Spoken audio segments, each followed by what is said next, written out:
Okay, we're gonna have our volume on now. Okay.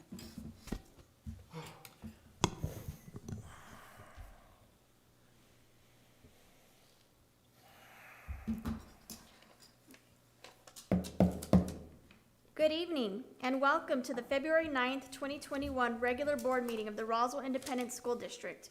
I now call this meeting to order. May I have a roll call, please, Ms. Whitcamp? Hope Morales? Yes. Hilda Sanchez? Yes. Mona Kirk? Yes. James Edwards? Yes. Milburn Dolan?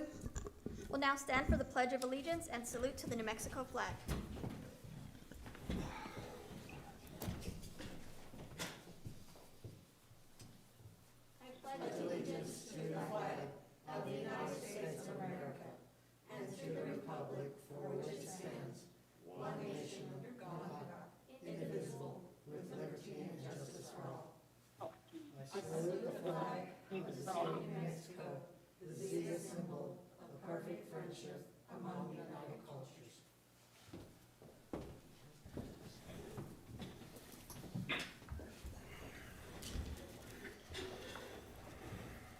Are there any modifications to the agenda?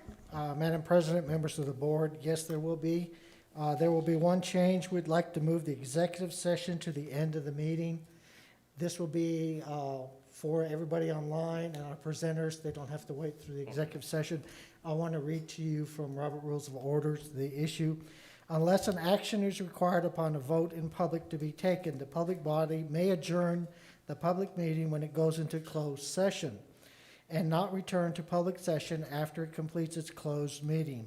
The act does not have any requirements for returning to open session after the closed session. So if you have no actions to be followed, you can go straight in. If you go into executive session and going to take action, you have to open the meeting back up and vote in public. Thank you. Okay. Thank you. May I have a motion to approve the agenda in this new Everything order? up to the first. So if you are on the phone, if you can please make sure to mute yourself. Thank you. May I have a motion to approve? So moved. Second. Okay, we have a motion made by Mr. Edwards and a second made by Ms. Kirk. May I have a roll call, please? Hope Morales? Yes. Hilda Sanchez? Yes. Mona Kirk? Yes. James Edwards? Yes. Milburn Dolan? The ayes have it and the motion carried. We're going to begin tonight with recognition.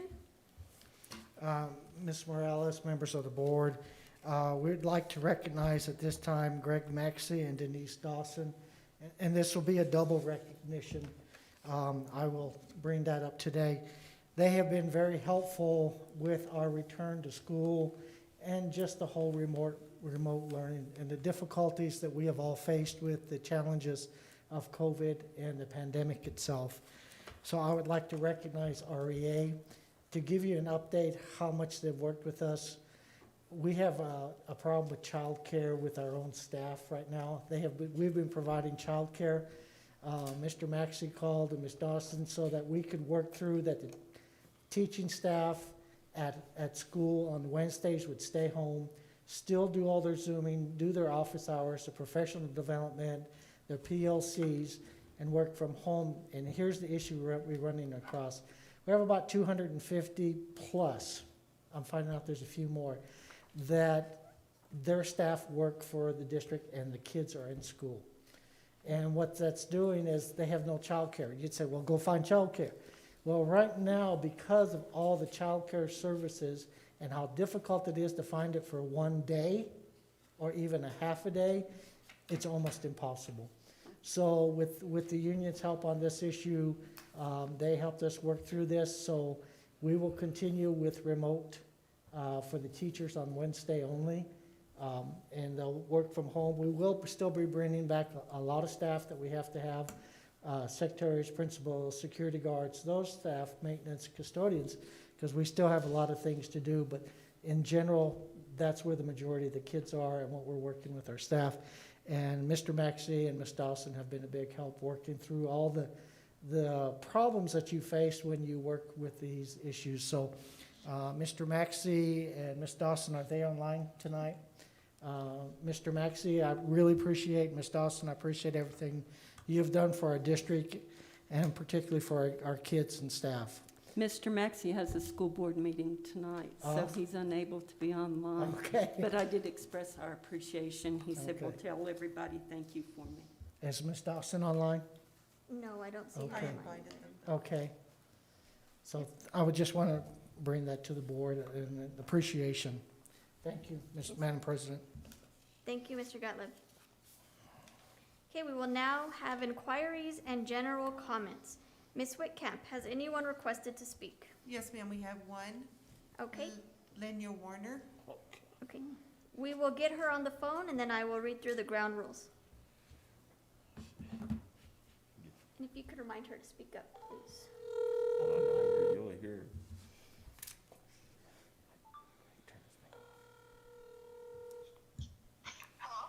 Lenya, this is Mike Gottlieb. How are you? I am fine, how are you? All right. Ms. Morales is going to read you the script that we need to read for presenting to the board, and then if you'll speak loudly so everyone can hear you. So thanks, Lena. All right, Ms. Morales. Thank you. Please listen and speak with respect. No uncivil conduct will be permitted. Please do not discuss any specific student who is not your own. Please do not discuss confidential personnel matters, including those of a disciplinary nature, regarding any RISD employee. This should be discussed with the superintendent or the employee supervisor. Please self-monitor and observe the 3-minute time limit. You may be given a 30-second warning when your time is almost up. If needed to accommodate a large number of speakers and maintain a reasonable meeting schedule, the time limit for all speakers may be shortened. No sharing of time is permitted. Public commentary and dialogue is only guaranteed during the public forum, not throughout the meeting. Please search for answers on common ground. You may speak on any topic, whether it is on the agenda or not. Your input will be taken into consideration. Please be advised that the board may discuss your issue during the meeting, but by law, the board cannot take action on items that are not on the agenda. For the safety of yourself and others, signs and placards are not permitted in the boardroom. However, you are invited to express your concerns during public forum or submit your concerns to the board in writing. And you may begin. Thank you, Lena. Okay, thank you, board. Thank you, everybody. Okay, I was coming today because I am a long-time substitute teacher for the Roswell Independent School District. Can y'all hear me? Yes, ma'am. Keep going. Okay, because she cut out a little bit, so I heard some things that she was saying, but I understand. I'm coming today as a longtime substitute teacher for the Roswell Independent School District, and I want to ask and present to the board a consideration for salary increase for substitutes and the frequency of pay for long-term substitutes, degree or non-degree, and I think that's it. Any questions? All right. Thank you, Lena, for your time. We sure appreciate you calling in. Thank you, Lena. Okay, thank you. Wow, good talking to you. Okay, bye-bye. Bye-bye. Okay, now we're going to move on to approval of the minutes. Madam President, members of the board, I recommend approval of the minutes of the regular board meeting of January 12th, 2021. Are there any corrections or deletions to the minutes? Okay, may I have a motion to approve? So moved. May I have a second? Second. Okay, we have a motion made by Mr. Edwards and a second made by Ms. Sanchez. May I have a roll call? Hope Morales. Yes. Gilda Sanchez. Yes. Mona Kirk. Yes. James Edwards. Yes. Milburn Dolan. The ayes have it and the motion carried. The consent agenda is now up. Madam President, members of the board, I recommend approve the consent agenda, approve the January bills, authorize February bills, and approve February bars. Is there any discussion?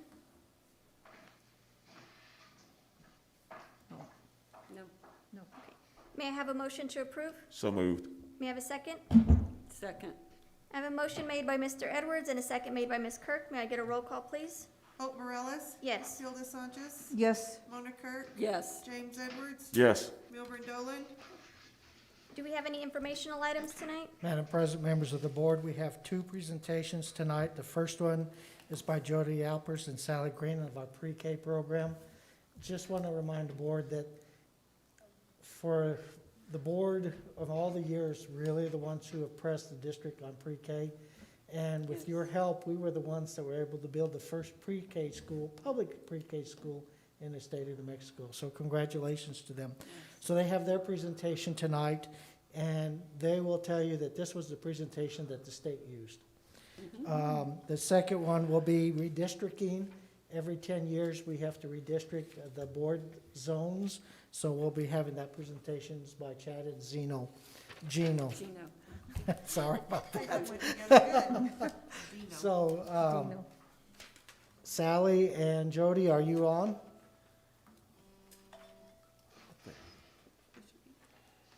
Yes, they're on. Okay. You can unmute yourself.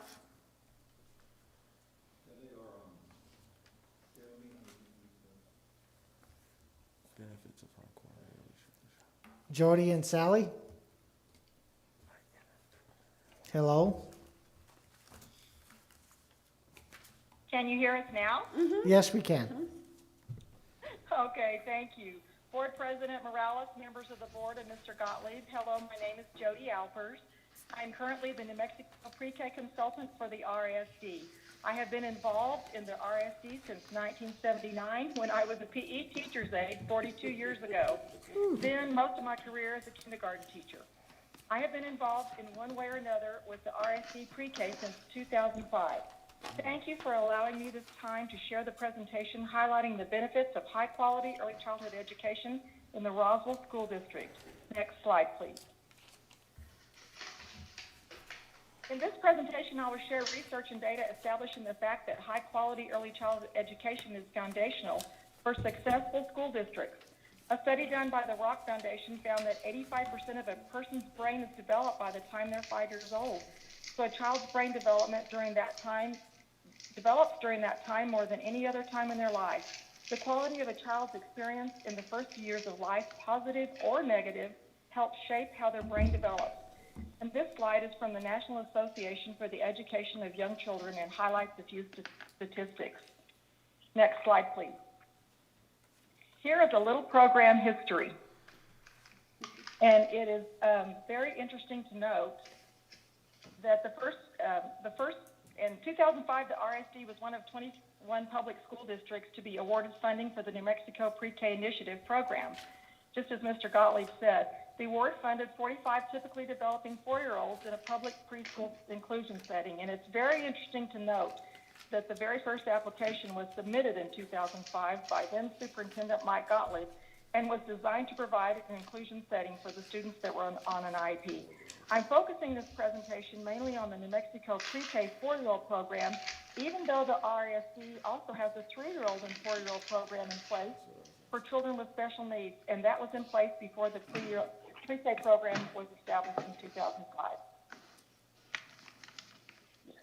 So the Parkview, next slide please. The Parkview Early Literacy Center was included in the first New Mexico PED Pre-K initiative. This is a picture from their annual report in 2005 and 2006, which was written by then Cabinet Secretary Veronica Garcia. The New Mexico PED has a continuing interest in Roswell Pre-K program. The program was featured in a pre-K promotional video shared with legislatures in 2016. The video has resurfaced and has been shared with RISD personnel and the RISD School Board. The RISD has a long and well-established history of providing high-quality public preschool. Next slide, please. This slide shows current funding across the state. And if you'll notice in the red box, the RISD is the third largest funded pre-K program in New Mexico. The slide demonstrates the ongoing support from the New Mexico PED for the Roswell pre-K program. This actually looks like Rio Rancho has more students, but theirs are only served in a half-day capacity, whereas Roswell serves theirs in an all-day capacity. Mrs. Jennifer Cole updated the RISD pre-K application a couple of years ago, stating the need for an increase in typically developing 4-year-olds in the Roswell district to provide acceptable ratios and inclusion settings and to be able to expand to neighborhood schools. Next slide, please. And so what is the purpose of New Mexico Pre-Kindergarten? Well, it's to increase access to voluntary, high-quality pre-kindergarten programs, focus on enrolling new children and building community capacity, providing developmentally appropriate activities for all preschool children, focusing on readiness and expanding community capacity. The RISD was actually proactive in recognizing the needs for high-quality free pre-K services. And at that time, the New Mexico legislature had asked the Public Education Department and the CYSD to cooperatively develop pre-kindergarten as a voluntary program to address the total developmental needs of preschool children. So the four-year-old enrollment in New Mexico pre-kindergarten has steadily increased from the program's inception in 2005, when it was 1,540 children enrolled, which the RISD had 45 of those children, to currently 7,247, or nearly 65% of all four-year-olds enrolled in a program in New Mexico. Next slide, please. And I'm sure you've heard of this study, the 30 million word gap research. And this study concluded that a child in a low-income environment will hear 30 million fewer words over the first 4 years of his or her life than a child in a high-income environment. This study is very relevant to our area because we have such high percentage of low-income homes. And if a child can be exposed to higher language opportunities, we can hopefully help close that gap. Next slide, please. So in June of 2020, just this last summer, the New Mexico Legislative Finance Committee was asked to complete an evaluation of New Mexico pre-kindergarten quality and educational outcomes. And I provided a copy of this report. Well, actually, dear Julie has. You have a copy of this report, and it's a very comprehensive overview of pre-K outcomes from 2005 to 2020. The evaluation examined pre-kindergarten programs' effectiveness, quality controls, and opportunities for program improvement. The report clearly demonstrated the benefits of high-quality early childhood education and stated that New Mexico is likely to benefit from expansion of full-day early pre-kindergarten for younger children. Next slide, please. The impacts of the study begin on page 8 of your report, but here they are in a nutshell. 6-to-1 return on investment. Higher high school graduation rate, 80.2% versus 73.7%. 11 percentage point increase in graduation rates for English language learners and low-income participants. A 50% reduction rate in grade retention. 25% reduction in chronic absenteeism. Higher rate of students exiting special education. And with the graduation of the inaugural cohort of pre-kindergarten students tracked by the New Mexico PED, New Mexico now has evidence that pre-kindergarten programs improve student performances throughout the student's public tenure. This boy in the picture is Tyler Barb. He was in our 2005-2006 inaugural pre-K program in the RISD. He is a recent graduate of Rio Rancho High.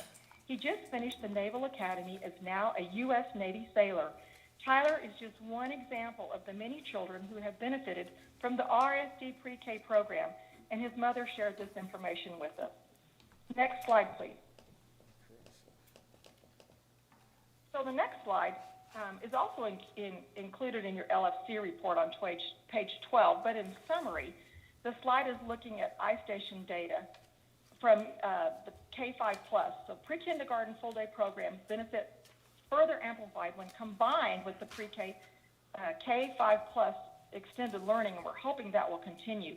And as you look at this slide, you can tell that the dark blue are third graders that did have pre-K or some type of high-quality early childhood program, and you can see that they scored higher in their third grade reading proficiency as well as their third grade math proficiency. This says K3, even though now we're hoping to continue with K5. Next slide, please.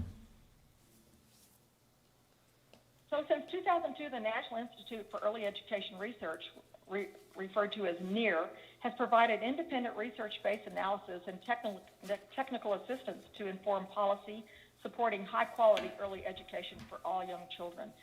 So over the past 50 years, a growing body of research suggests that participation in high-quality preschool programs can help with these bullet points here on the screen.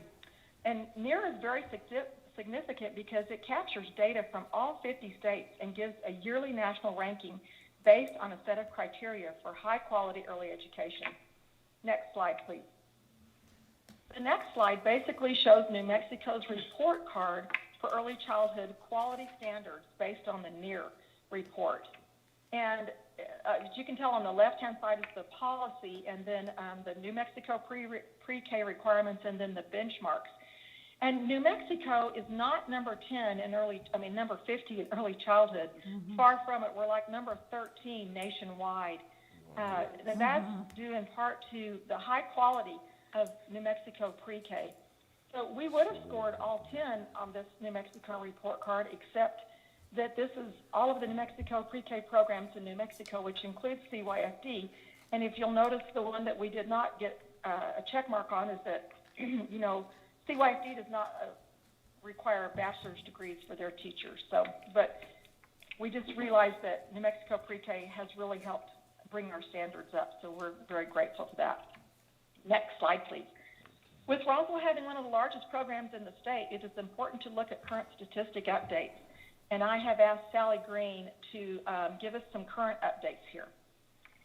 Thank you, President Morales, School Board, and Mr. Gottlieb, for this opportunity to be able to share some of the highlights of what continues to happen in the Roswell Independent School preschool.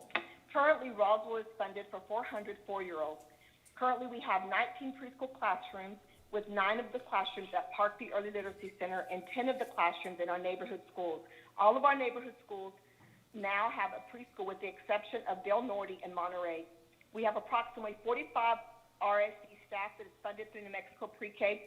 New Mexico Pre-K has its own criteria, along with 900 hours of high-quality early childhood instruction provided each school year.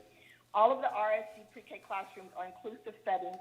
We provide health screenings for all of our students, a comprehensive family engagement program that's included with the Pre-K program. Currently, our family engagement program is one of the highlights of the state of New Mexico. We continue to have programs across our state, call and request to use the same format that we use here in Roswell.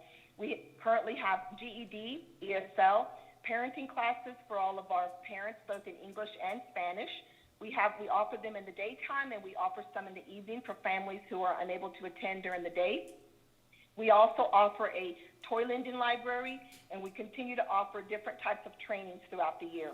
We have dual language learners supported with the implementation of WIDA. We have social-emotional support embedded with the program with the pyramid model that we also implement with our families who are going to be having a pyramid training starting in March. All pre-K staff are highly trained, and teachers are certified in early childhood, and some pre-K teachers are working towards dual certification in early childhood and SPED.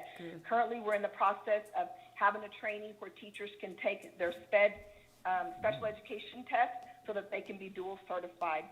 Next slide, please. But along with every program that is successful, we do have a couple of challenges. Currently, some of our challenges are continued sustainable funding for a growing program, adhering to the New Mexico pre-K assurances for inclusion ratios in pre-K classrooms, continuing to have the guidelines from the state, from PED, from FOCUS, and to continue to meet the guidelines from our district, finding funding sources to provide inclusion settings for the 3-year-old classrooms to meet least restrictive environments, keeping preschool instruction developmentally appropriate in such a fast-moving and digital world, growing our own teachers to recruit and retain qualified staff. Currently, this is the first year that Parkview Early Literacy Center has started the year out with a certified teacher in every classroom in a number of years. Collaboration with Eastern New Mexico University to provide ongoing early childhood classes for preschool certification. Physical space, collaboration with Head Start and private providers, continuing to follow the New Mexico ECECD guidance, continued district support recognizing that ECE has foundational to meeting the goals of the RISD families. Next slide, please. Just to follow up real quickly, though, on something that Sally said. So this is so current. It was just yesterday. The House Joint Resolution 1 passed the House Education Committee.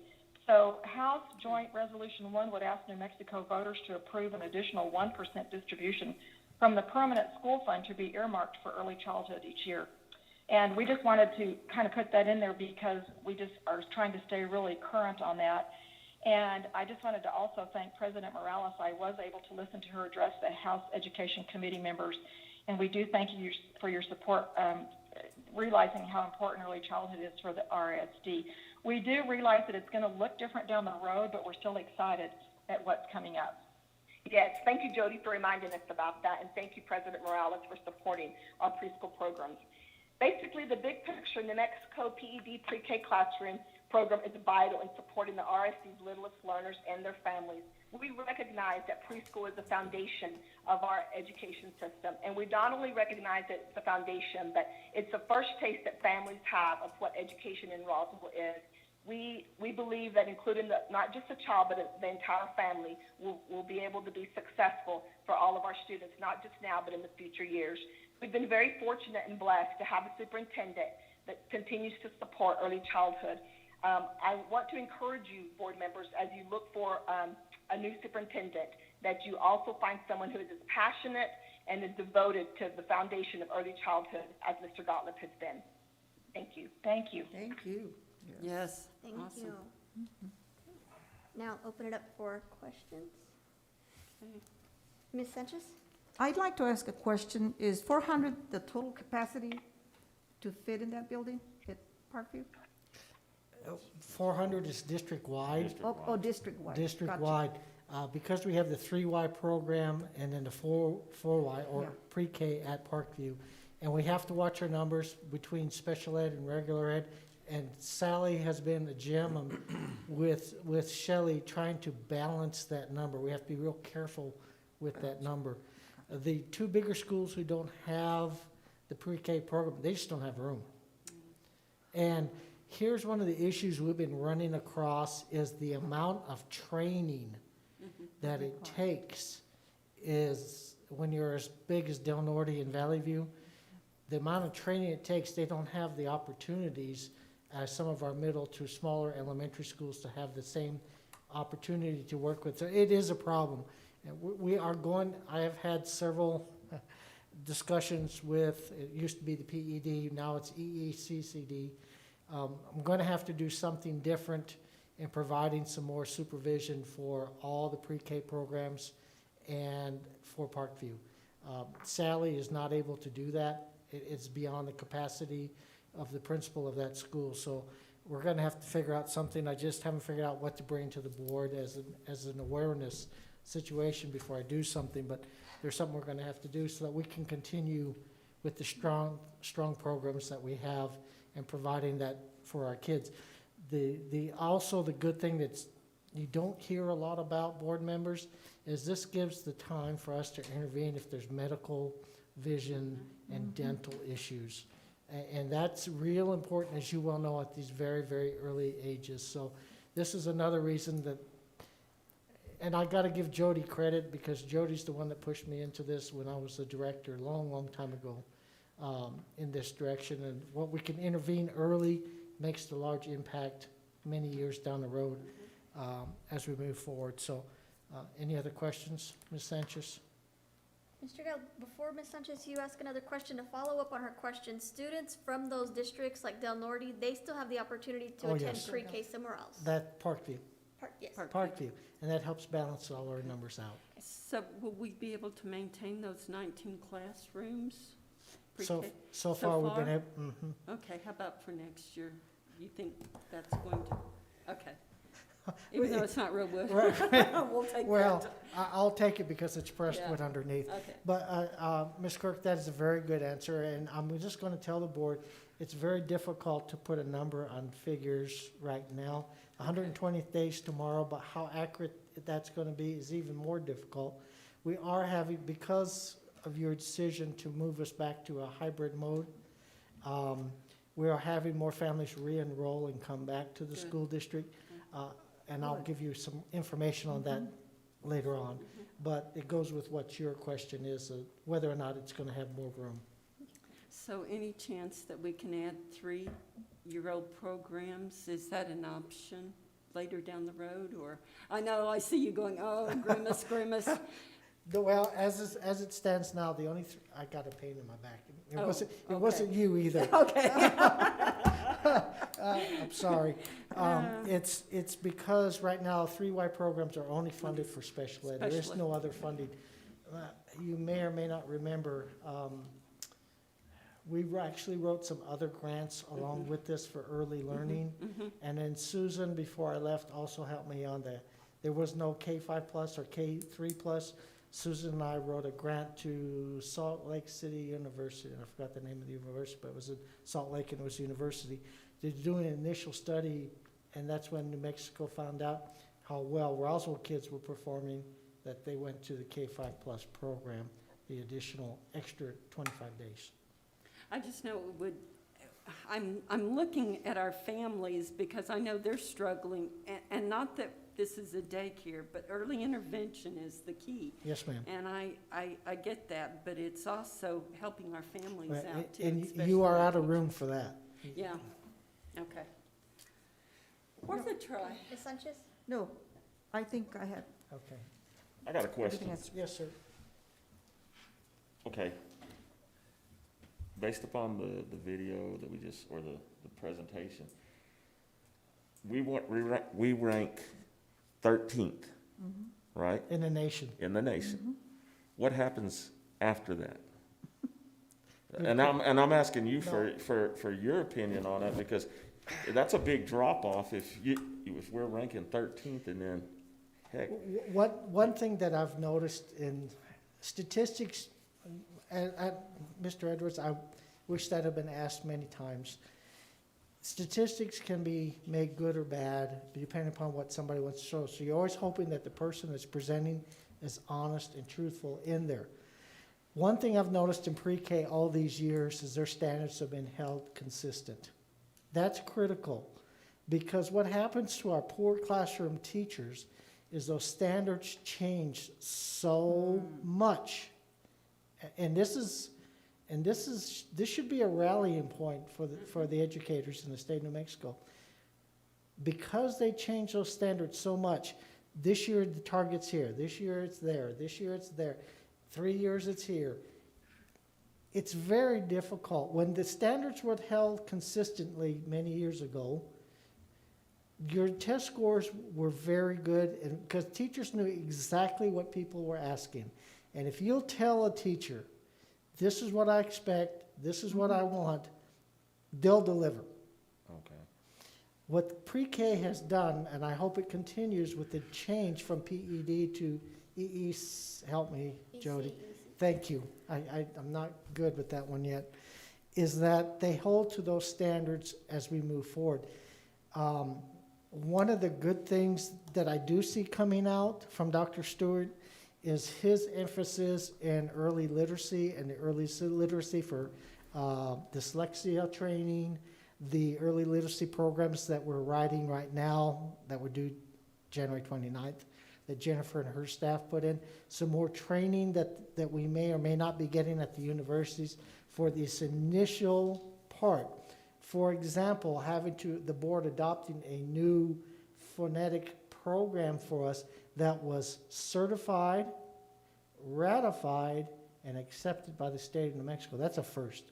We were the first last year to do that with the state of New Mexico. And those are the initial things, Mr. Edwards, that we need to do better, but the state needs to help us by saying, these are the standards for this point in time. Changing on the staff is very unfair to them, very unfair. And it makes everybody say, you don't look good. The other part with statistics is they may say New Mexico's 50th, but what's number one? What's the difference? Is it 5 points? Is it 10 points? Is it 100 points? They don't tell you those things. And those are the questions that should be asked. What is the significant margin between the top and the bottom, the middle, whatever the situation happens to be? And people don't give you that. And that's a shame. We don't even know that. Thank you for your question. Okay. Jody and Sally, I just want to thank you for all your work, your effort, your leadership. It's very evident that our programs are successful, they're effective, our students are learning by the enrollment, by the data. My question is, I would love your personal perspective. Now that we have the early childhood education and care department, how has programming or your work changed? Are there any benefits? Are there any challenges with the new program? With the new department?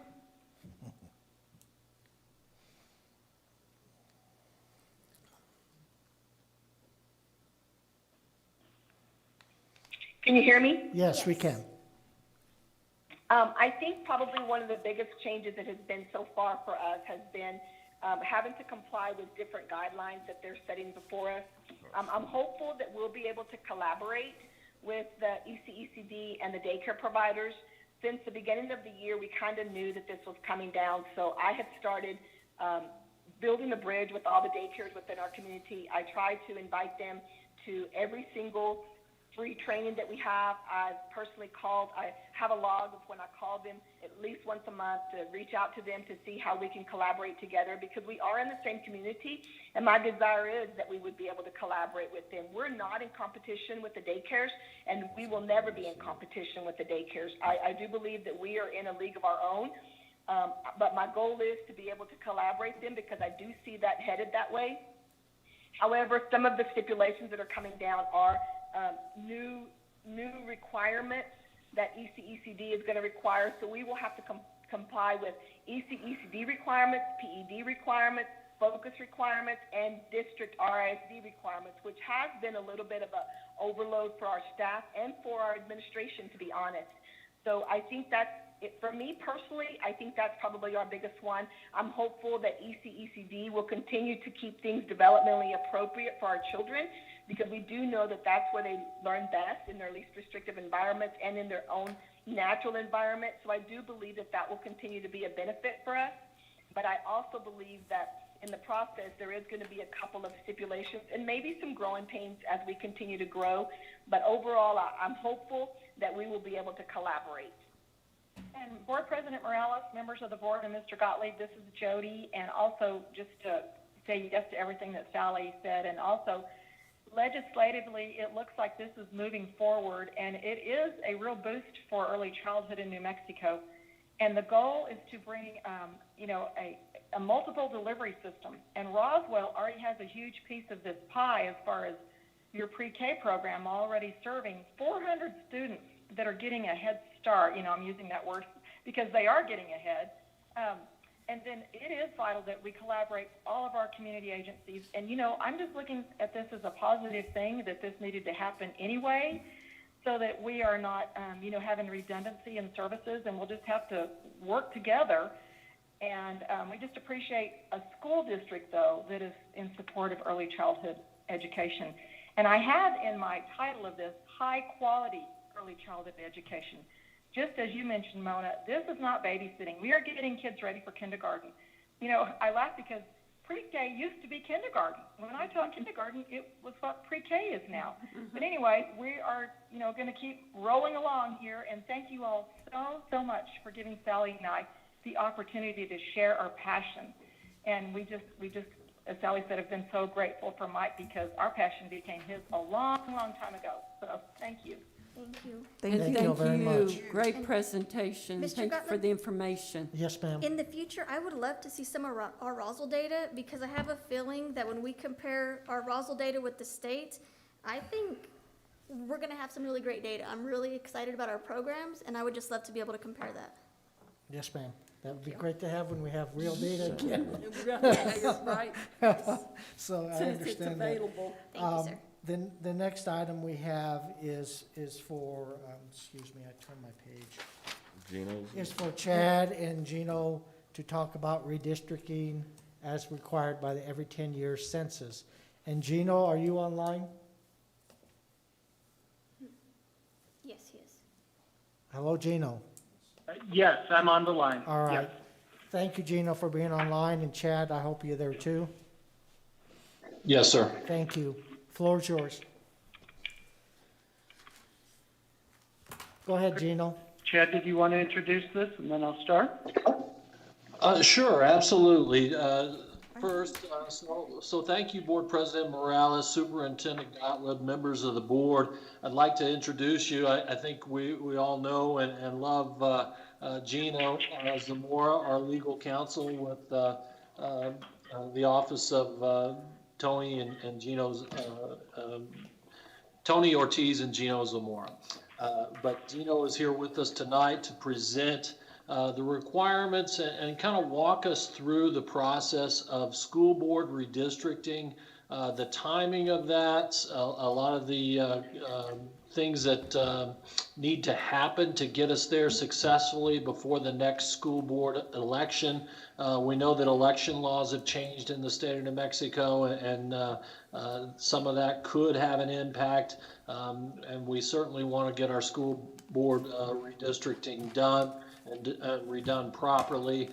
We know that there's also some concerns on the 10-year census data, which is used in determining the redistricting of school districts throughout the state. So with that, very pleased to introduce Mr. Gino Zamora. Thank you, Chad. Thank you, Board President Morales, and Superintendent, board members, for the opportunity to present. I, as well as everybody else, is hoping for the day that we can do these types of presentations in person again. And let's just hope that's only a few months off. Both Tony and I and everyone in our firm are always grateful for the role that we have advising the board and advising the administration. Tonight's presentation, and I'm only on phone, so I don't see what you have in front of you, but you should have my presentation up. It's up, Gino. Cue that. Okay. You do? Yes, sir. Okay, great. So as you see on page 1, it's titled School District Decennial Redistricting. And what we're going to talk about tonight, moving to page 2, really is what comes along every 10 years after a census. What is it that we as a school district need to be looking out for, prepared for, and ahead of the curve on? So very briefly tonight, I will be covering three general topics, starting with redistricting laws and important dates, fiscal considerations as you prepare for redistricting, as well as a very brief explanation of the principles of redistricting. Tonight's presentation is really designed to get this on your radar screen, to dip your toes into redistricting, but as you will see, we have some time to get up to speed and some time to think about this. So moving to page 3, as we all know, in 2019, House Bill 407 sort of turned elections on its head in New Mexico for local governments. And for school districts, it shifted those elections from the first week of February to November of odd-numbered years. This being 2021, there's a school board election coming up this November. And so that's what's really well known, is that it shifted the nonpartisan elections, also gave municipalities the option to shift to November in odd numbered years.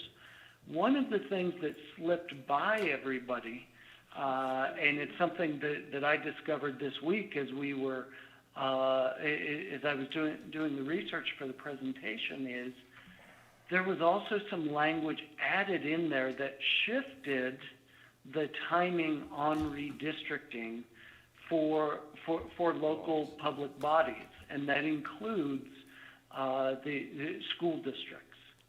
And it's taken a bit of a burden, and for an unusual year like we're having in the middle of a pandemic, and where there were several federal nationwide lawsuits over the census that has caused it to be delayed, it's actually created a little bit of a relief for us.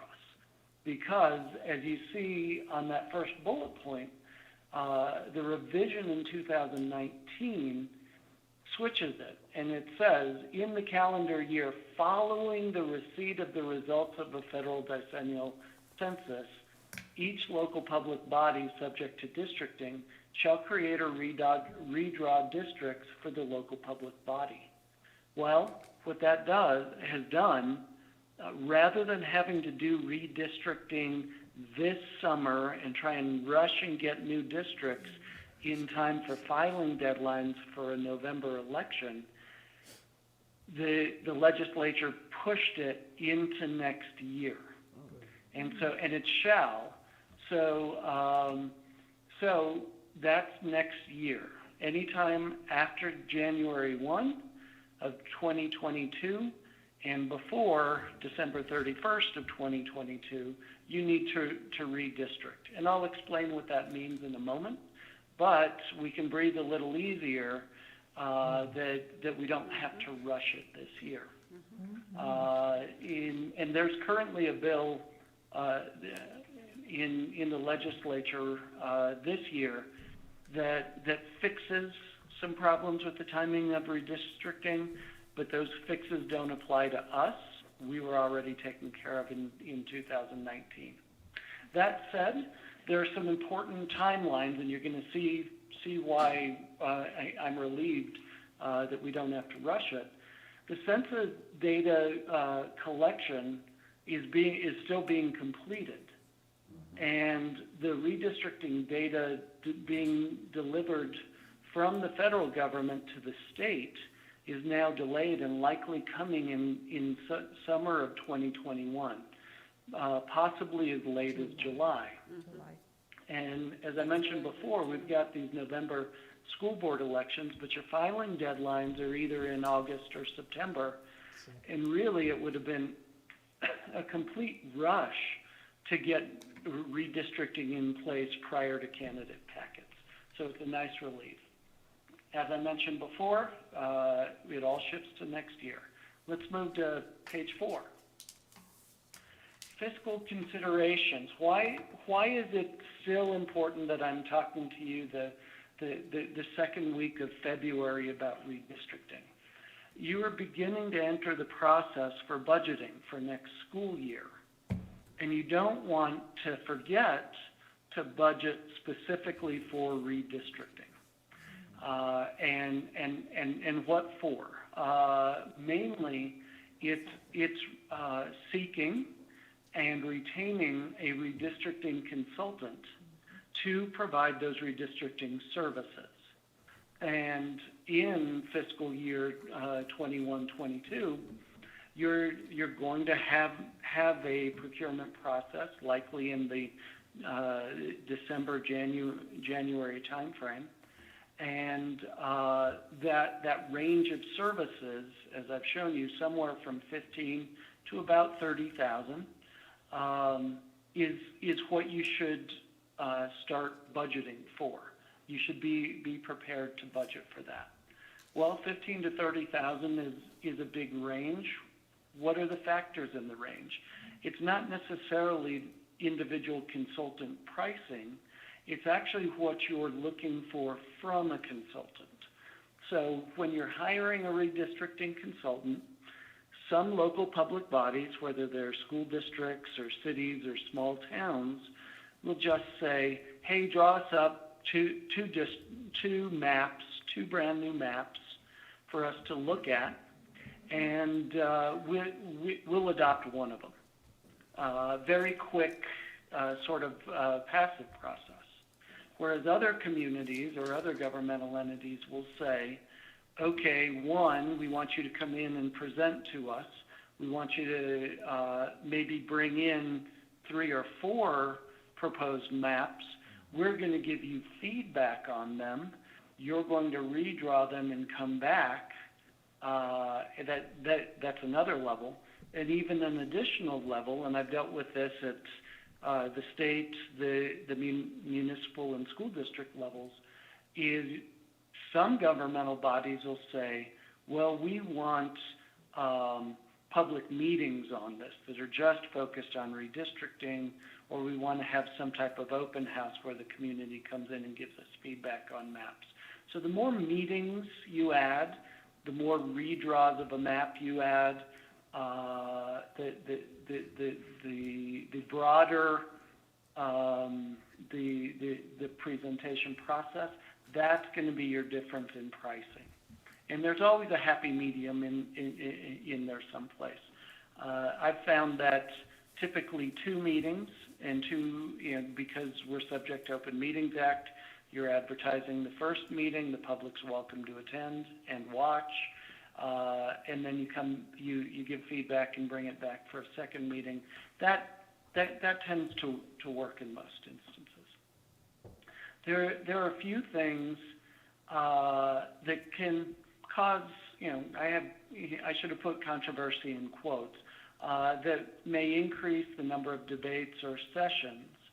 And that's where you have communities that have dramatically changed in the last 10 years. I'm going to go in reverse order of my bullets at the bottom, which is combining new constituencies or dramatically different areas. Examples are, I'm going to use Santa Fe as an example. The southwest side of Santa Fe has exploded. In the last decade, there are probably 300 to 400 new homes. So you're going to see growth in one area of town. How is the map going to be drawn to serve that area? You may have another area of town, and I'll get to examples in a bit, that people are leaving. It's aging, you've got less population, et cetera. And so you've got new constituencies or dramatically different areas of population. Now, of course, and you don't always see this, but sometimes you do. Under existing boundaries, you'll have 2 members from different districts that live near each other, but there's a boundary line between them. But based on population shifts, a map may actually be drawn that places both the existing members in one district, and that tends to add to the debate and discussion, because in those instances it has the risk of districting somebody out of their position for the next election. So that's a bigger picture of or bigger explanation of what goes into financial considerations. Are there any questions before I move on from financial considerations? No questions. Okay. Go ahead, Gene. So hearing none, I'm just again going to thumbnail sketch the principles of redistricting. These will be more in depth as you go through the process. Both us as your legal team, as well as the consultant, will explain as the process moves on in more detail some of these principles and some of these requirements. Just sort of keep in mind the catchphrases, which is equal population, preservation of minority voting rights, compactness, contiguity, and communities of interest. I'm going to briefly explain each of those, but I certainly want to recognize that a lot of this information that I've been providing to you is also based on presentations that are currently being made to the legislature, and that's the note I have at the bottom of page 5. Because redistricting happens from the top down, your congressional districts will be redistricted. Your statewide districted offices, like the Public Education Commission, will get redistricted. Your state senate, state legislature, state house will get redistricted, as well as counties and city councils. So a lot of these presentations are going on right now. Moving to page 6, population considerations. Again, not getting in too far in depth, but I want you to be aware in advance of what goes into this. Who's counted in the census? Adults and children. And those folks may be citizens. They might be college students in dorm rooms located in the community. Inside the community, it includes foreign students, documented as well as undocumented immigrants, and even prisoners. It doesn't apply as much to Roswell and any corrections facilities, but as you can imagine, that would affect Hobbs. That would affect Santa Rosa, where there are larger prison communities. So those are folks that are counted within your area in population counts. And one of the things that we have to be prepared for is every 10 years there's a change. What are the sources of those change? It's either population growth or a decline in population or shifts in population within the school district. And I'll use those boundaries of the school district. How does that occur? Aging neighborhoods. Using Santa Fe as an example, in the 2010 census, the northeast side of Santa Fe decreased by about 4% in population because it aged. Children were no longer high school or school age. They had graduated out and moved on. Whereas, as I described earlier, the southwest corner, that area of Santa Fe had grown by 25%. And so obviously your boundary lines shift to start dividing up the places of high growth, and the boundaries get smaller where you've got less population. I'm sorry, larger where you've got less population and smaller where you've got more population. So it can come from aging neighborhoods. It can come from new residential construction, as I've discussed. Sometimes communities will be completely changed because a new employer comes in and they've brought 200 people with them as they've located in a community. And then the flip side, if you've got closing businesses or in industries, you can see shrinkage in your population. Okay? Any questions regarding population considerations? Go ahead, Gino. Moving to page 7, voting district population constitutional mandates. Basically, there have been a lot of Supreme Court decisions on U.S. Supreme Court decisions on drawing district boundaries, and it's always been tested. Unfortunately, in some areas, districting can be used either for voter inclusion or voter exclusion. And so this general concept and theme has emerged from all these cases, which is one person, one vote. And in a districted area, like a school district with 5 seats, you want to make sure that I have the same influence in my district as everybody else has in my district or everybody else has in every other district. And so what does that mean? It means that if we have equal population in each member district, in each board member's district, now we have equal representation. I vote for my board member number 3, and I have the same voice in voting for board member 3 as someone who's voting for someone in board member district 4. So how has that been determined as equal population? Because we can't get it exactly right.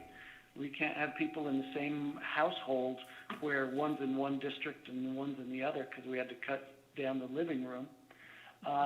So there's some wiggle room. For school districts, you've got to be within plus or minus 5% of the average population for each school board district.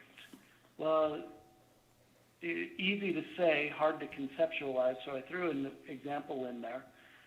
Let's say there's a population within school district boundaries, the entire school district, Roswell Independent School District, of 50,000 people as counted by the census.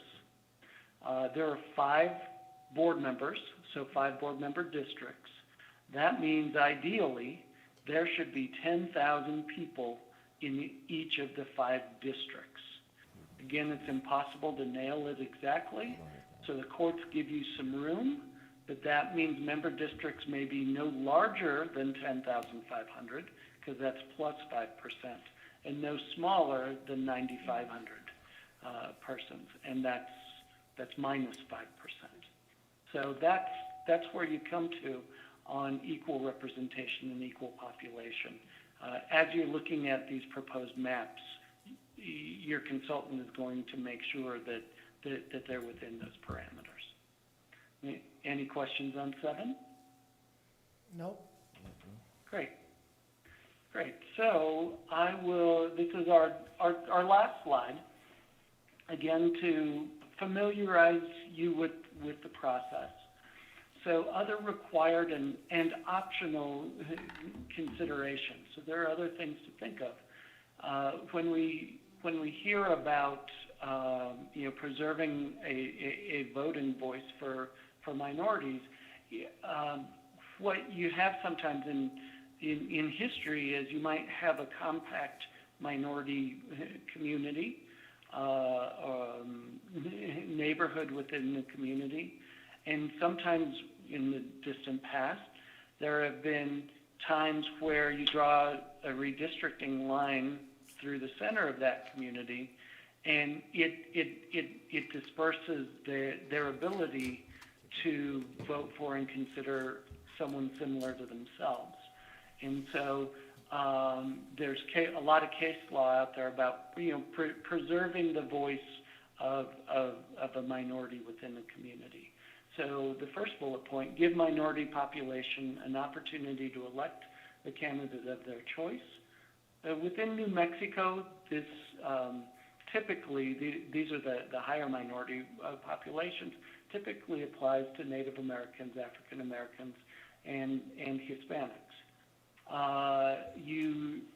The guidelines are compact and large enough to, where possible, large enough to constitute a majority, where the minority becomes a majority within a single member district. So again, an opportunity to elect someone that represents them, and in many instances looks like them. It also gives an opportunity to maintain political cohesiveness. The minority population continues to be able to interact, develop policy, have a shared voice, as I discussed. And then, you can't have that, as I described earlier, the intentional dilution of minority voting strength. Okay, we've got one compact community, let's draw 4 lines through it, and we've reduced those numbers so much that maybe that minority community won't get the opportunity to elect someone that represents them. So obviously that's not permitted. In addition to that, districts need to have a compact geographic shape. You want, again, back to the concept of gerrymandering, whether that's for political purposes, voter suppression purposes, et cetera. You've seen in news reports where there's a congressional district, and oh my goodness, it looks like a snake that winds through the whole state. And sometimes that's for a purpose of making it for one party or another, or for diluting voter strength. Well, it should be compact. They should be larger areas. This is where I usually have diagrams, but I didn't put it in here. So rather than a snake, you want a circle. I think is the best way to describe it, or a square or a rectangle, but not some crazy created line that serves some other purpose than appropriate representation. The district should be contiguous. Oddly enough, sometimes people will try and put one, let's say District 1 will be a piece of the northwest side and also a piece of the southwest side with 5 miles between them. So That's not contiguous. They're not joined in any of these other concepts that I'm going to talk about here, which is keeping together this broader concept of communities of interest. Neighborhoods tend to be communities of interest. So you try and keep the same neighborhoods in the same districts. Geographic boundaries. For example, using Albuquerque as an example, you've got the Rio Grande through the center. And the west side of Albuquerque has a particular identity that may not be the same as the east side of the river. And so you have geographic boundaries that might create good boundary lines, highways, certain streets, et cetera. And then when you're keeping together communities of interest, you look for cultural or historic traditions. And that's not necessarily the minorities and a minority voice, but it can be cultural and historic traditions in this community. So in Roswell, that can be downtown, or it can be south of 2nd Avenue. Certain things where people identify and gather naturally in certain ways, you try and preserve that. Okay? Now, when you are drawing new maps, you don't want to throw out the old maps and start fresh necessarily, because people have this history of being in District 1 or District 4 or District 3. And so you try and maintain the core. Population shifts don't always let you do that, but you try and maintain the core, and so that District 1 keeps its historic flavor, and you avoid pairing up incumbents, but again, sometimes you just can't control it. When I was city attorney for Santa Fe, we had that happen where redistricting moved a city councilor out of, I believe it was District 2 into District 3, and now we had 3 sitting councilors because it was 2 per district in District 3. So when the next election came around, one of those 3 was going to be out and off the council. You try and avoid that. It creates tension and anxiety within the organization, but sometimes population shifts force you into that situation. Any questions on page 8? I have a question, Mr. Zamora. Mrs. Sanchez? On the part, Yes. on the point where you have districts should keep together communities of interest, neighborhoods, are you talking about neighborhood schools? No? Okay. So I'm generally speaking about neighborhoods. So, the Candlelight neighborhood, the, Zamora Farms neighborhood, because the developer put 100 homes there. So really I'm talking about that, but you can localize it with neighborhood schools. So you may not want a district line to be on the street right in front of the high school, so that if you live on the east side of the street, you're going to you're represented by one person, and the west side of the street you're represented by someone else. I have had several districts that, where each district member tends to take on the schools in their district. And so that can be another consideration of communities of interest of, okay, this area all goes to this elementary, this area goes to Military Heights, and so that would be natural for me to cover as a board member, sort of the entirety of the kids that go to Military Heights. And so that becomes a school that I represent a little bit more. I've seen districts do that, At the same time, could Military Heights benefit from 2 board members who have constituents that attend Military Heights? And then you've got 2 sets of eyes and ears, as Tony likes to say, for that school. So yes, that is a good consideration, though, to localize it for school districts to say neighborhoods and possibly even neighborhood schools. That can be a community of interest for a school district. Thank you. You're welcome. You're welcome. Any other questions on page 8? No. Okay. Going to page 9, that's just a summary of what we've covered. Again, I'm simply planting a seed, something for you to think about. You will see this, and now you'll understand what we're talking about, what Chad's talking about, when it becomes a line item in the budget, and it's going to be a once every 10 years line item in the budget. Oh, that is one thing that I should tell you. The law requires once every 10 years. Now with the revision, the year after the census data. However, there are times when a school district or other governmental entity during those 10 years might consider doing redistricting again. But it's usually only associated with huge shifts in population. So the last time I was involved with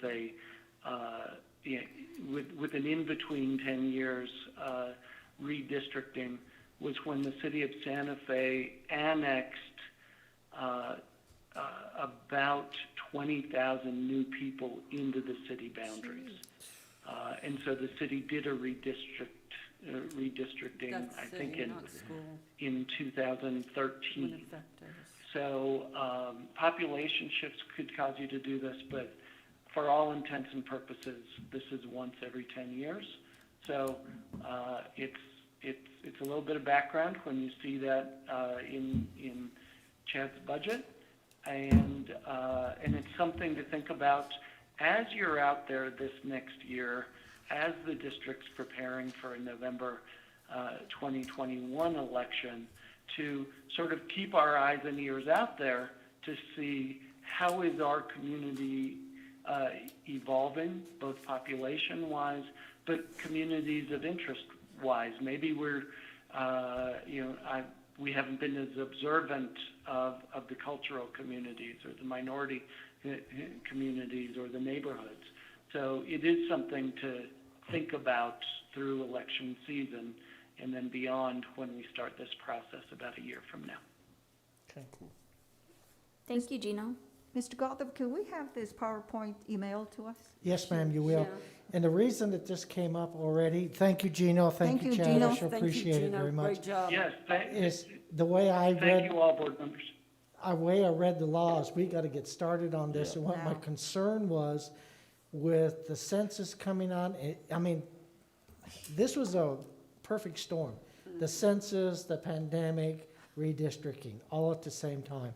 And I thought, oh my gosh, it's 10 years already, because I did the last one. And I was with Amarante, and then we had to do a special one way back.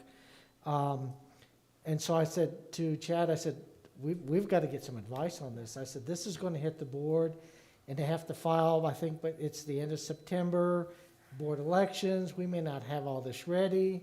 I said, I know I'm not going to be here, but this is important. This is the law.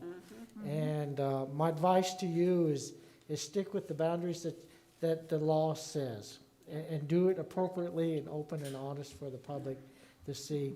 I learned that from Amarante, and I really appreciate him on that issue. When he brought me in, I was just a director at the time, and we worked together with that with Amarante. So that's why this came up. I know it's early, but it wasn't so early until they just recently changed the law. So that was wonderful news on That's that right. part. Thank you. Yeah, it's a nice relief, and it was a 2-sentence change in about 150-page bill. and most folks, myself included, weren't aware of it. And Mike's right; it is sort of few. We don't have to get caught up in pandemic, redistricting, census fights, all of those things. We can breathe for 11 or 12 months. But it is good that you have it on your mind as you're out in the community to be thinking about this. And board members, if I could just chime in real quickly. We're very fortunate to have Mr. Zamora and the firm that he represents on this task and guiding you in this process, because he's done this at a very high level himself for the state of New Mexico and a few other places. So with that said, I'll chime out. Ms. Sanchez? What was the number of that bill? Kind of you, thanks. SB 4, the I state believe? level? Gino, what was the number of that bill, please? Let me go back. It's on page, I want to say 3. House so the bill. bill that, House Bill 407 from 2019 was the comprehensive rewrite of all the election laws. That's what shifted school boards into November.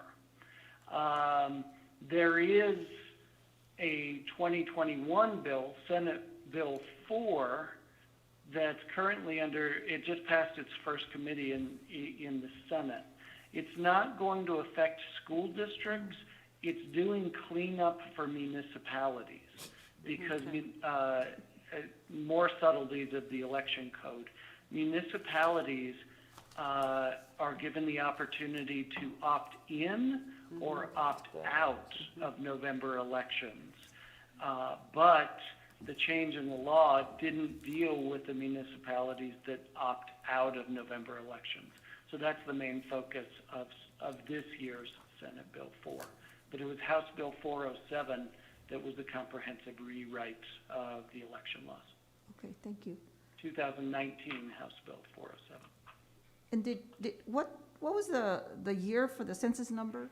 By July of 2021 or 2022? Yes, so 21. in the summer of 2021, Okay, the I want to make feds sure I got it right. will be turning over the the census data Okay, to the state. thank you. So I just this wanted to make sure I had it upcoming right. summer. Because we closed on October 31st. Any other questions for Gino or Chad? Thank you very much, Gino. We appreciate you, your Gino. time. Chad, thank you for seeing me through this. Thank you, Superintendent. Thank you, President Morales and board members. I appreciate the opportunity. Please be safe and healthy. Thank you, Gino. Have a good night. Okay, action items are next on the agenda. First, we have approval of a $750 donation from Loved Communities to Nancy Lopez Elementary. Madam President, members of the board, I recommend approval of the $750 donation from Love Communities to Nancy Lopez Elementary. Any questions, board? I just have one question. I'm excited that they got this. It looks like the $750 is going to cover items like storage containers, pencils, clipboards, things that are needed for hybrid learning. For schools that don't get grants like this, it kind of goes back to my question last month where I hope teachers aren't having to pay out of pocket. So thank you, Ms. Ingram, for securing this grant for your school. Okay, with that, may I have a motion to approve? So moved. Second. Thank you. We have a motion made by Mr. Edwards and a second made by Ms. Sanchez. May I get a roll call? Hope Morales, Yes. Hilda Sanchez, Yes, Mona Kirk, Yes. James Edwards, Yes. Milburn Dolan, The ayes have it and the motion carried. Now we have approval of the 2020-2021 addenda increment pay schedule. Madam President, members of the board, I recommend approval of the 2021 addendum increment pay schedule. Is there any discussion? Yes. What is that? What Thank is, you, what is, Mr. Edwards. This is one of the issues that, in state statute, it says that teachers must have duty-free lunch. And with all the requirements that we are having to do with the COVID and monitoring under the hybrid A and B, and kids having to be in smaller groups. We don't have the personnel to cover everything, so we worked with Mr. Maxey and Ms. Dawson on an increment for just this year only Right. to help with this situation of that increment. And so that's the one highlighted in green? Yes. The 9201, Mr. Gottlieb? Yes, ma'am. Okay. Thank you, Mr. And it's Cole. for $900, Mr. Edwards. Okay, I have one other question. And that's, I was gonna ask this question later on. So are associates able to receive these increments? In general, the associate, that's part of their duty schedule.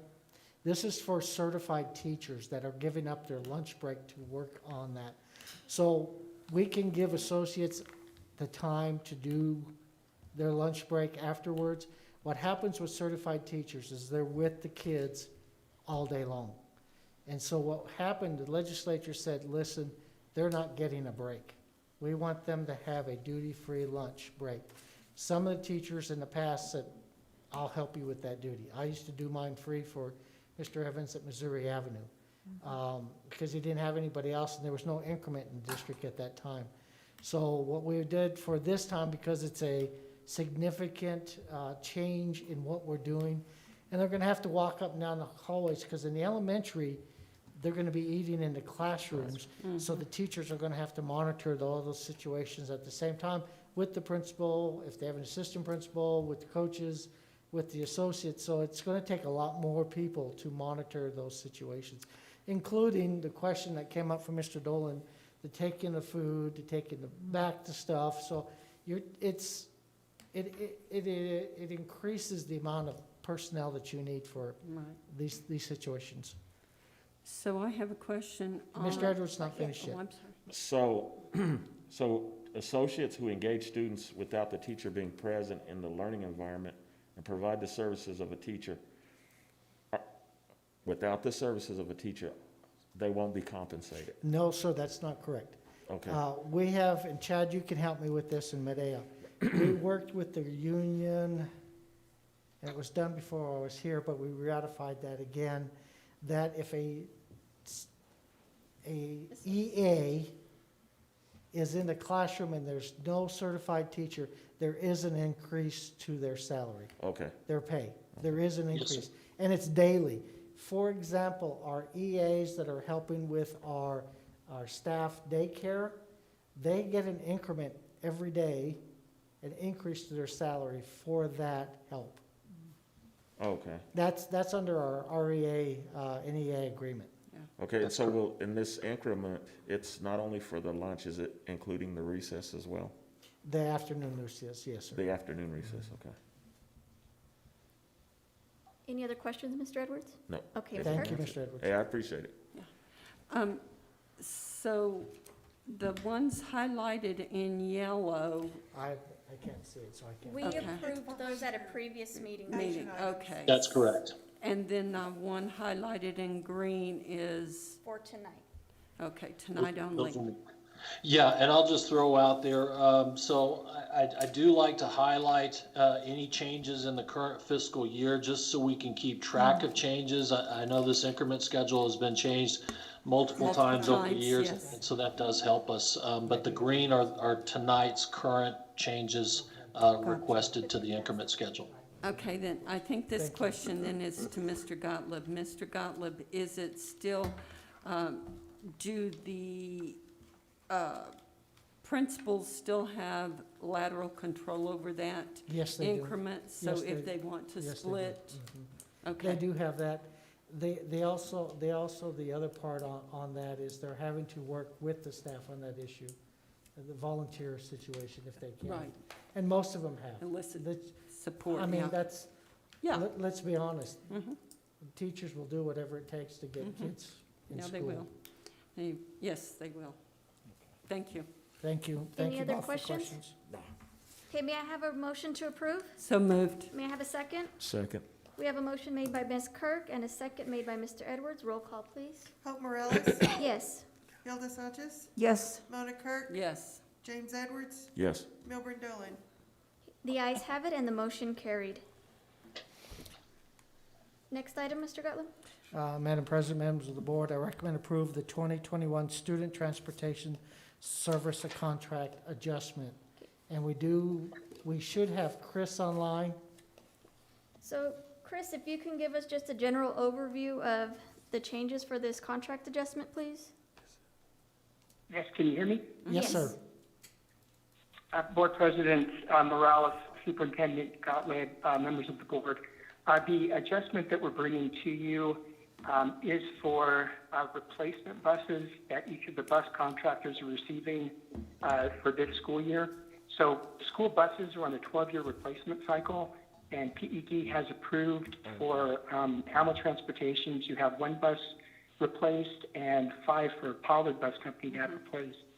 And the increase, and as these bus contractors purchase these buses, the public education department reimburses or makes a payment to the district to compensate the bus contractors for buying buses over a 5-year period. And this adjustment here is for the compensation for the bus contractors for this school year. Good. Any questions? Okay, with that, may I have a motion to approve? So moved. Second? Thank you. We have a motion made by Ms. Kirk and a second made by Ms. Sanchez. Roll call, please. Hope Morales, Yes. Hilda Sanchez, Yes. Mona Kirk, Yes. James Edwards, Yes. Milburn Dolan, The ayes have it and the motion carried. Next up, we have reports. Mr. Gottlieb? Thank you, Madam President, members of the board. I won't try to bore you tonight. I have a tendency to talk too much, but let me kind of give you some updates that you need to know. As you know, there has not been a playbook written since March. And we have relied on our staff, being administrators and teachers and parents, to give us feedback and input as we work through this process. And when I told you when we were going back to hybrid, depending upon your vote, that things will change, we'll have to change, and that's one thing that's going to happen throughout the rest of this time, is change is going to happen. So I'm going to give you some quick updates of where we're at right at this point in time. But keep that in mind, nothing's going to be perfect. It's going to have road bumps. We are going to learn from it, and hopefully you never have to use it again. I pray that you never have to do this again. First of all, we've had to deal with the mask issue, and let me just bring you to what the PED has instructed us on this issue. If they cannot wear a mask at school, they need to stay remote. Yep. Plain simple.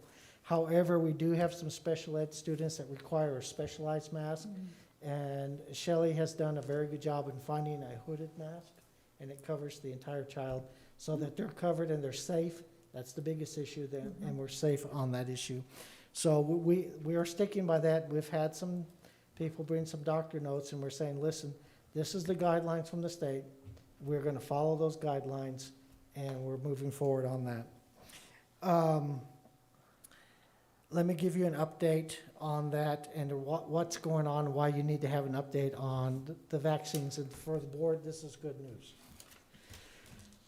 Since we started on the vaccinations, we are now at over 600. Wow. I have worn out the staff and nurses. I'm just telling you. We are going to do 210 more tomorrow. We're going to do 40 on Monday. And that completes the list of everybody who volunteered. Nice. Now, stop. Don't get too excited yet. I haven't done all the administrators, except those that had health concerns. So none of the administrators have been done. I have not done central office, and we still need our subs. Okay? So that's still a lot of people. But what's been really good is we're now having the community people reach out to us that give the vaccines and open us up, like the one on Monday, where we can pick up 40 there. I also know there's going to be a weekend, and I can't give too much detail because it's not my information, where there's going to be 1,000 or so doses given. And we're encouraging the staff that has not received it to attend that session. The other thing that we have with the vaccination is those that had COVID, they still have to be out of that 90-day cycle. So if they've had that 90-day cycle, they have not received the vaccine yet. And many of them still want that. So once that 90-day cycle ends, they can get the vaccination. One of the biggest things that we need help with is from our permanent subs to our principals to our teachers to those that have already had COVID and they're in that 90-day cycle is please sign up at the state webpage. It helps us a lot because what that has done for those that have picked it up, we've probably picked up 100+ staff that were able to get the vaccine from other places, and that moved others through the line. So it's been, I do want to honor one staff member on this, and I shouldn't do this because I always leave somebody out. But Carolyn Reese has been a doll on this issue. She's been really worked hard on this and spent a lot of days and nights on this, and I've had to get on to her when I receive a text at 10 o'clock at night. I said, Carolyn, you're not supposed to be working at night. So, but there's been a lot of nurses and a lot of other staff involved. I just want to let you know, but I'd like to really praise Carolyn for all her work. So those are those things we are. So that's a good thing for us. We've been very fortunate.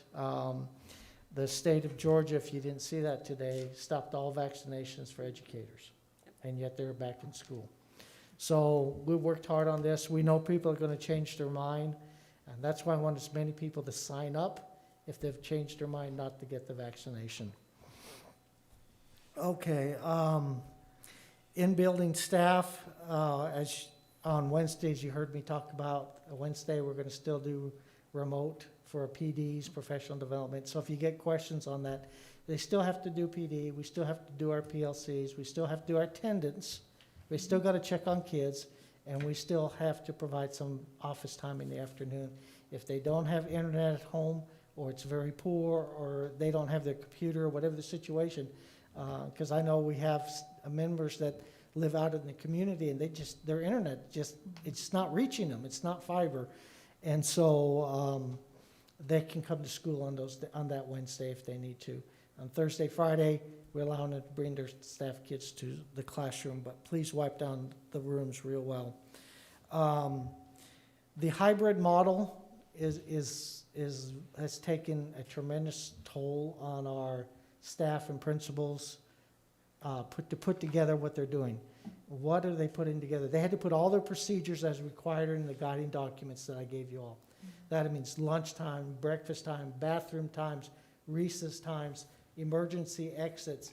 How are they going to move into classrooms? You name it, they've had to put it in there. So that's been a good thing. We know those processes. The other part is the learning process. Now, we've had some trouble with the learning process because we have a split in those areas. You have those that are remote and those that are at school. And the elementary, as you well know, most of them are coming to school. But we do still have 36 at one school or 63 at another. And they still have to pick those kids up. We don't have a surplus of staff. There is just no other way. As hard as we've worked on this, we don't have a surplus of staff that can say, okay, you can take 5 from Nancy Lopez and 15. And then I had staff get really mad at me because they thought I was going to take their kids away. They don't want to give up their kids. It's their kids.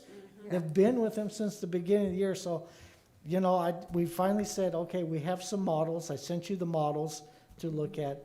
Jennifer's been working with them. We're giving them some professional development if they need it. The building principals are working with them. We're getting follow cameras. And I don't know the correct name of them, but I know Mr. Edwards does. And they follow the teacher in the classroom. We have a whole bunch that are ordered, so it follows the teacher in the classroom. Nothing's going to be perfect. I'm just going to tell you straight up. We've tried to get everything in place, the process in place, and those things because we need to bring our kids back to school.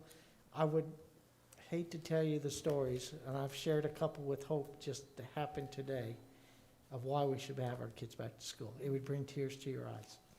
So it is important. I really appreciate what staff have done. I appreciate what the principals have done. Is it a hardship? Yeah, absolutely. I'll be honest with you. This is a difficult situation. It's another change. It's another change. But I appreciate everything that they've done. It will definitely change our learning styles and our models of what we expected for everybody as we move forward. I've had some questions about the computers. My biggest concern with bringing the computers back and forth from school was, I don't want the computers to do the teaching, but here's what the teacher said, okay? So the principals and teachers, I got back out of our meeting, and they said, Mike, you can't do that. I need the computer at school. They said it's part of testing. It's part of small group interaction. So when I'm working with this group, we work with this group. So there's a variety of those things that they're going through, that they need those computers. How do they charge them? They have charging carts. Almost all the schools have a 30-cart charging, so when they come into school in the morning, they put them in the computer if they're not charged, and they can do it. And I know I've walked into the classrooms before the pandemic, and they had them out on desks, they had them on tables, and they were charging. So I know that can happen. I can tell you through my own, and I don't know what Hope has watched with her kids, but with my granddaughter, a charge lost a day, and she was on there basically all day. She didn't charge it at school, and when she came home and worked with Grandma or Grammy, she didn't charge it there either. You have to charge it at night. So the charge lasts pretty good, and in the classroom, it's not going to be used as heavily as when they were in remote learning. So that's going to be that issue on that. We don't have cases. I just would tell you, I don't have carrying cases. But I do know a lot of kids have backpacks, and I also know, as you well know, at the beginning of the year, they were giving out backpacks. And I know Jennifer's office and her crew has given out lots of backpacks. The Chromebooks will fit in the backpacks. That was just one of those things that between the PPE and buying of computers and all the other stuff, I'd like to say I remembered all that. I didn't. We did have plastic bags for them to put it in, and when Harold's got them all ready, each school got X amount of very heavy plastic bags, but it wasn't a carrying bag. I don't have carrying bags. So that's going to be the issue, because some people are concerned they might break. But if they carry a backpack, it's in there. The last part on the computers, that I'm still old, and I know that. The computer is now the new textbook. As you will know, within the last science adoption and some of the phonics adoption that we did, a lot of that's online. You don't have a book. Or you may have a book, but a lot of the links are online for the activities. Mm-hmm. So it's not like the days when I used to teach, we had workbooks. It's not there anymore. So it is part of that process. So we're going to have to let them bring out. It is a building decision. I asked them to make that, because I know it's very unique, as well as Gino talked about redistricting. Well, guess what? Our buildings are very unique, and they have to be that way. I will tell you, we will, and I will have it done before I leave. I will have to make sure that our high schools have a 1-to-1 computer ratio, because they still don't. But by the time I leave, they will have a 1-to-1 ratio, so that our kids, any child, has a Chromebook from our school district that can take back and forth, since it's now a textbook. So our two big high schools, and I will also have extras, so if as things break. And I took what Hilda and James had talked to me privately about some parents and some of those issues. We took that in consideration within our Chromebooks and what we needed to do. So Royce has been very good with helping us out on that issue, and we'll make sure we have plenty online for that. This learning is new. As a board, I hope you take in consideration what the staff is trying to do with a very difficult situation. Working with their kids online, working in the classroom, using both textbooks and computers all at the same time. And it's not going to be perfect for them, and they're going to have some very frustrating, some very difficult days.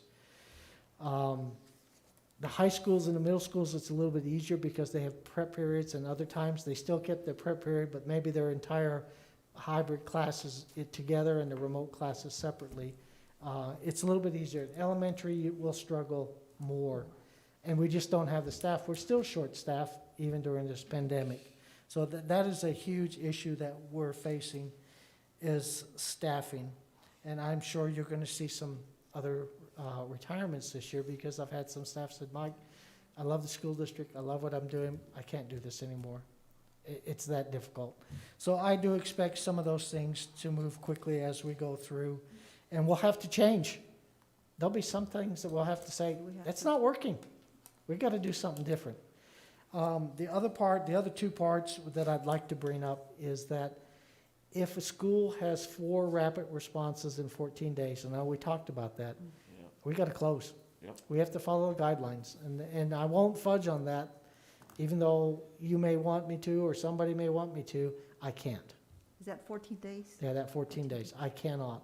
And Uh, that's including sports. That's including all activities, so that In that means, building?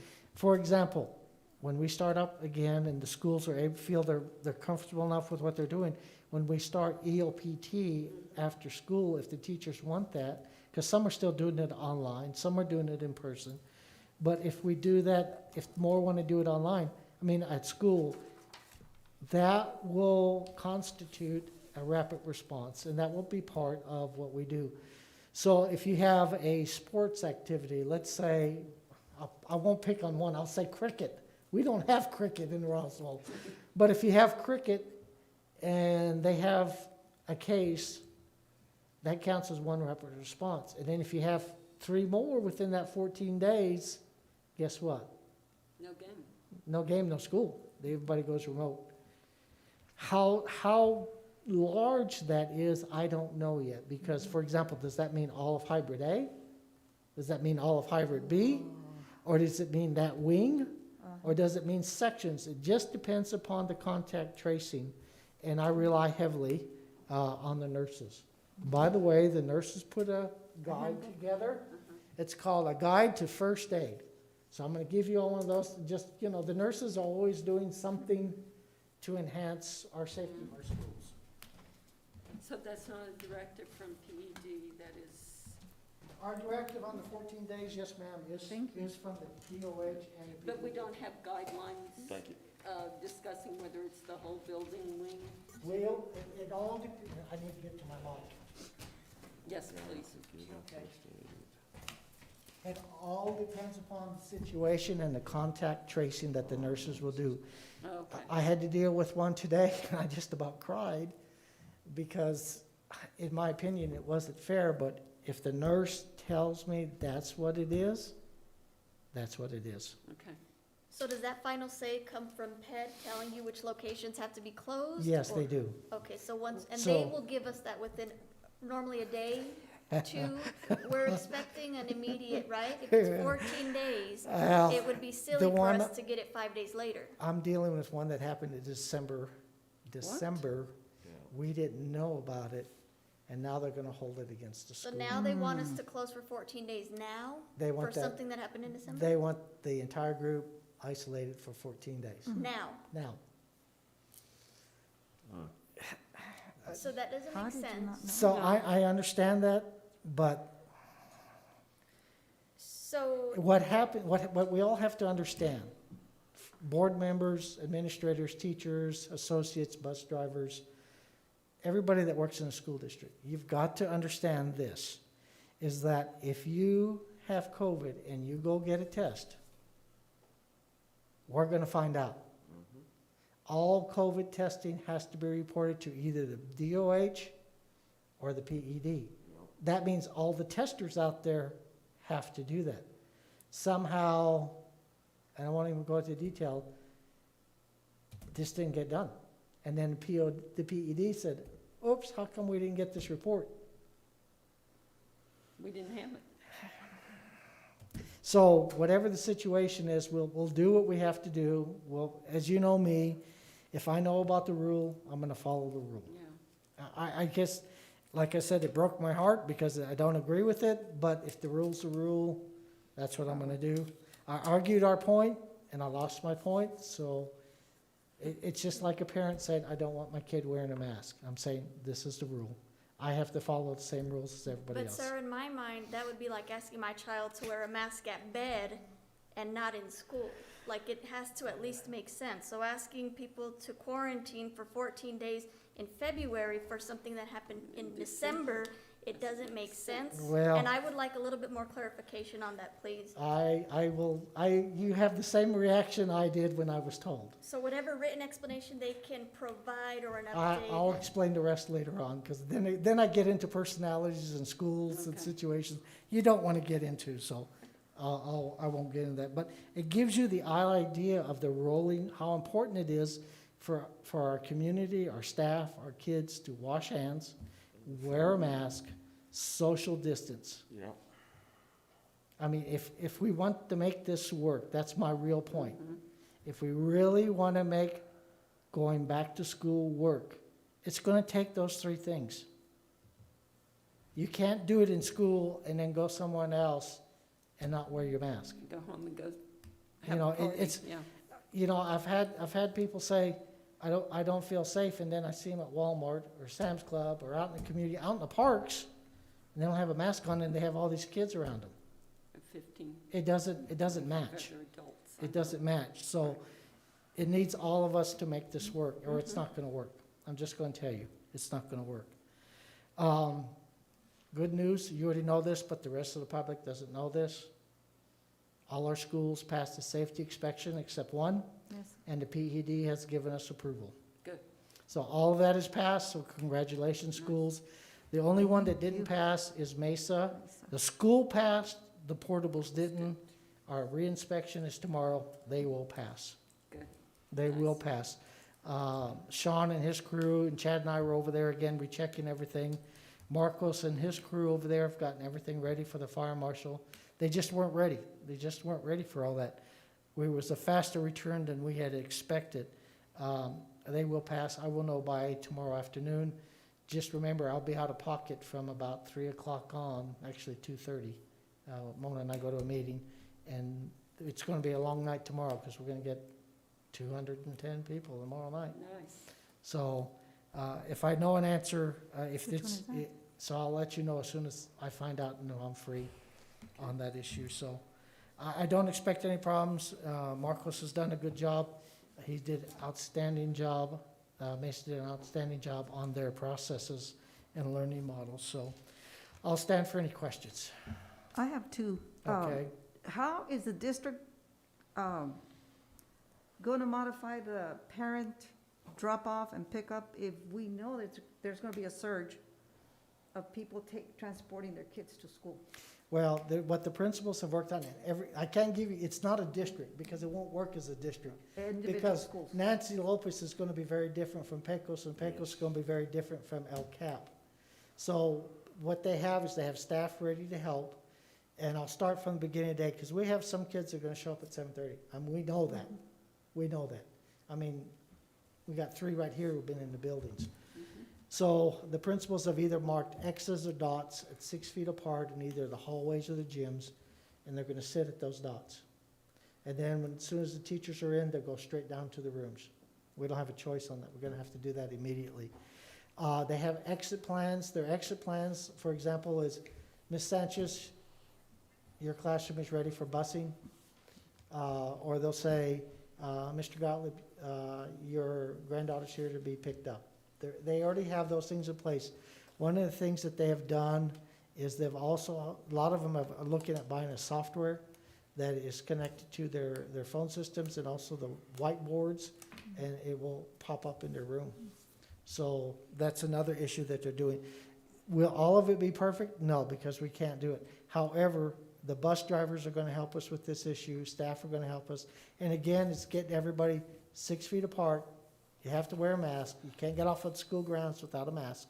Plain and simple. We're making that straightforward. And then washing the hands. So is this going to be perfect every time? The first day is probably going to be a little traumatic. I will tell you. But I know that they've worked real hard on their plans. I've read every one of their plans. I've sent some of them back for revisions and to get me more information. And remember, there's no school Monday. School is Tuesday. Monday is President's Day, so we honor our presidents on that day. Yes, Ms. Sancho, what was the other one? And so the parents will be communicated, all this information will be sent out I sure before. hope so, because I know the principal's been working on that. I don't know where they're at on this. Some of the plans were just finished today. Okay. And I still I have two out. I have two middle school and one high school, but they don't start yet. All the elementary are out, so the expectation is for them to share that with them. By when? I'm hoping by Friday. Okay. Okay, because I know some of the principals were doing Zoom meetings with their parents. Right. Some And are then already other doing, buildings had nothing at all. some are doing Zoom, some are teachers are doing it out. Okay. Others are putting it on their webpage and sending other things out. So it's a variety of things. We'll make sure that the principals will get that out one more time. As many times as we can get it out, the plan is. Before. But the last plan was turned in today with revisions for the elementary. Gotcha. I've received robocalls. Yes. And there's robocall, and I'm trying to get to robotext because then it stays on the phone Yes. and they don't have to worry about answering it. So Royce has been with Chris, we're gonna be working on more robotexting than robocalls. Nice. I'm just like you guys. If I don't know the number all the time, oh, that's a district number, I'm gonna answer it. But if we send a text, it's there and they can read it at their convenience. So, Nice. we also, as you well know, we had to use our emergency alert system this week. And LJ's working with us on some modifications on that, I've received several so far. so. And I encourage board members, if you haven't met with Mr. Harold, meet with him and let him go through He'll the put that on your process phone so you get Yeah. the emergency, text right away. as Oh, as good. quick as, It's really nice. It's It really- is, it's And it keeps immediate. you informed instead of me trying to reach out to you all the It time. does. Other questions? Yes, Mr. Edwards had some questions. Okay. Real quick. Okay, if our staff still to quarantine 14 days if they leave the state for spring break? Yes, sir. Okay, so, and that goes back to your point you were talking about, what happened in December. A lot, and I'm not gonna say teachers or staff, I'll just say people in general are traveling to another state, they're coming back, and they are not quarantining. We have no control over that, and then they test positive, they hit positive, boom. And a lot of times they don't say anything. And then you find out after the fact. We do have a plan for that. Would you like to hear that? Yes. Okay. I actually have called someone and asked for some advice. The advice that she gave me was, let's see what the governor has to come out, because the governor's rule trumps everything we do right now. I do know it's on her radar, and the reason I know that is because we asked about the Super Bowl. Was there gonna be any quarantine for the Super Bowl? And they said, no, we're not gonna do that. Okay. It's not on our radar. We don't expect the spike that we need. We also need to watch that from the governor's office, and Dr. Stewart will get it to us, I promise you. If we don't, then we're gonna have to make a decision on our own to whether to quarantine after spring break or not. Okay. And our next board meeting gives us that opportunity to make that determination, whether we wanna quarantine after spring break for 1 week for a remote. So we still have our March before spring break Okay. board meeting. Could you, oh, I'm sorry. I had another question. And this one is, and this came out on that hybrid models for instruction that we received. The multi-grade level for remote, it says grade level teachers provide in-person instruction while one teacher works with multiple grade levels during the remote instruction. And what I'm asking now is, multiple can't be K through 5. That's a lot of okay. No. Multiple, to me, could be your K through 1, 2 through 3, 4 through 5. That's correct. Okay, because I wanted to get that clarified, because there's a lot of stuff going out there that's, hey, I'm being told I'm gonna have to do 5 classes, and I'm like, Let me see if I think Jennifer's online, and she's been collecting those numbers on that. Jennifer, what, do you have any answers for Mr. Edwards? Have we had any of those situations brought to your group yet? Yes, sir. Hello, Mr. Edwards. Great question. So you're absolutely right. That would only be, the multiple grade levels would only be in the case of 2 grades, 3 at the most, but we only had that situation at one of our schools, and that has been resolved. So to my knowledge, based on all the plans that I've received, we do not have any of the multiple grade levels at this time. At with the this time? remote students. Okay, at this time. Okay. And, Do you have any other questions, Mr. Edwards? yes, I had one more. Okay. You know, I guess tomorrow the CDC is supposed to come out with their guidelines. I believe I'm aware of that, but I don't know what they are. Exactly. So if this, and I'm not, what I'm really concerned with is if the CDC comes out with their guidelines, and I'm just asking you a question, and you're gonna be speculating, because I'm speculating. What is the likelihood of somebody down in Santa Fe seeing that and say, hey, oops, we're gonna add something else to your plate? Good, I like that. Thank you for that thought. This is what I've seen with, between the CDC and DOH and the governor's, my glasses are fogging up, DOH and PED, is if it's the least restrictive, they won't change. Okay. That means if New Mexico has a more restrictive, they don't usually change. If it's more restrictive, then they'll look at it through their studies through DOH. The good thing is what's tomorrow? Wednesday. Thursday, we meet with Dr. Stewart. So if there's any changes, we'll know from Dr. Stewart as we're gonna move forward, if there are gonna be any significant changes. The one thing I can tell you that is good, and just we really need to pray and hope that this continues, is our numbers are continuing to follow in Chaves County. And somewhere down the road here, pretty quick, we should be changing to yellow. I really, really hope. If that changes to yellow, we go from 25% testing to 12.5 testing. Instead of 100% of the testing a month, you go to 50%. It's another incentive for everybody to, maybe our restaurants will open up. You know, these things, if we adhere to a few things, maybe we get more things back. So, thank you, Mr. Edwards. And I have, Are you finished, Mr. Edwards? Yeah, I believe that was all my Okay, Ms. questions. Sanchez and then Ms. Kirk. Yes, would you explain a little bit on the accommodation requests? For instance, teachers that are high risk or are taking care of a parent that is high risk, were not able to do remote only? Medea? Yes, can you guys hear me okay? Yes. Yes. Great. So we are using the CDC guidelines on who qualifies and of course going upon the advice of our attorneys. So if you yourself have a qualifying condition for a CDC approved accommodation, then that would be the one that would be approved. Anyone else that has a loved one or someone that they are caring for, someone that they go visit after hours, then they are eligible for what we have. The FFCRA is gone, but we do have a COVID MOU where you are eligible for up to 10 days. We also have FMLA, which is with federal guidelines, some additional time that they are able to take. So again, So we're going by the it's- CDC. Without pay. It's, yeah, FMLA.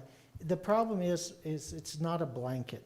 Okay. And I can't do it a blanket because it's too large. What we really will honor is the required federal guidelines and anything extra that the state asks us to do. What we have done is moved anybody with health concerns or family concerns to get their vaccination. Anybody that came to me and said, Mike, and I didn't even check up on it, they said, Mike, I need the shot, I'm taking care of granddaughter, or I'm taking care of grandson, or I'm taking care of grandma. We moved those up right away, immediately. Did that make some people upset because I bumped other people? But I said, listen, I take care of those things first. If I take care of those things first, then they'll take care of our kids as they teach. So those are those concerns as we move forward. Thank you, Mike. Any Yes. other questions? No. Okay, Ms. Kirk? Thank you. so Mr. Gottlieb, and maybe this is one for Ms. Cole too, I've had questions about the Creative Learning Center and the amount of classrooms that each of the teachers will be. Let me address that one. Please. Okay. I have sent our plan to the PED. The person that monitors our grant didn't have a problem with it, but Jennifer, on it. I forgot to send it to Greg Frostat. I did send it to the deputy secretaries. So they have our plan. I asked for guidance to see if they have a problem. If they are like all the others, there's no sharing. They have to keep the 6 foot. They have to wear the mask. They have to wear the gowns. They're wearing gloves, so anything they pass out, they're not touching with their hands, and there's no close contact with any of that stuff. So for a further check to make sure that we're doing the right thing, I sent it to and they didn't ask for this. I said, please check and give us feedback. Because here's one of my concerns I have. We should never look at the fine arts as a secondary thing. No, I agree.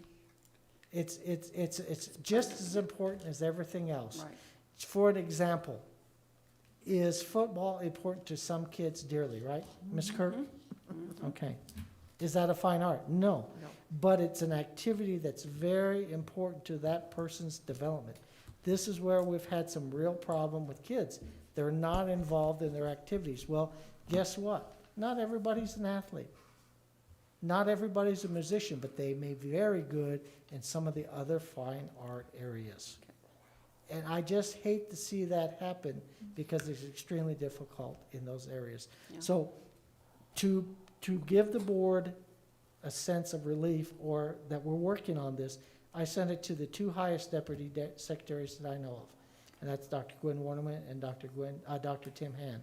Okay. And I meant to send it to Greg Frostad. He works under both of them. Jennifer, could you send that to him tonight? I meant to do that today, but I got distracted with a lot of other issues.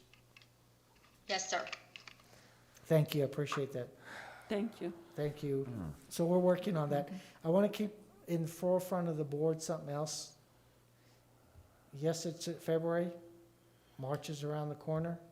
Graduation's just 2 corners away.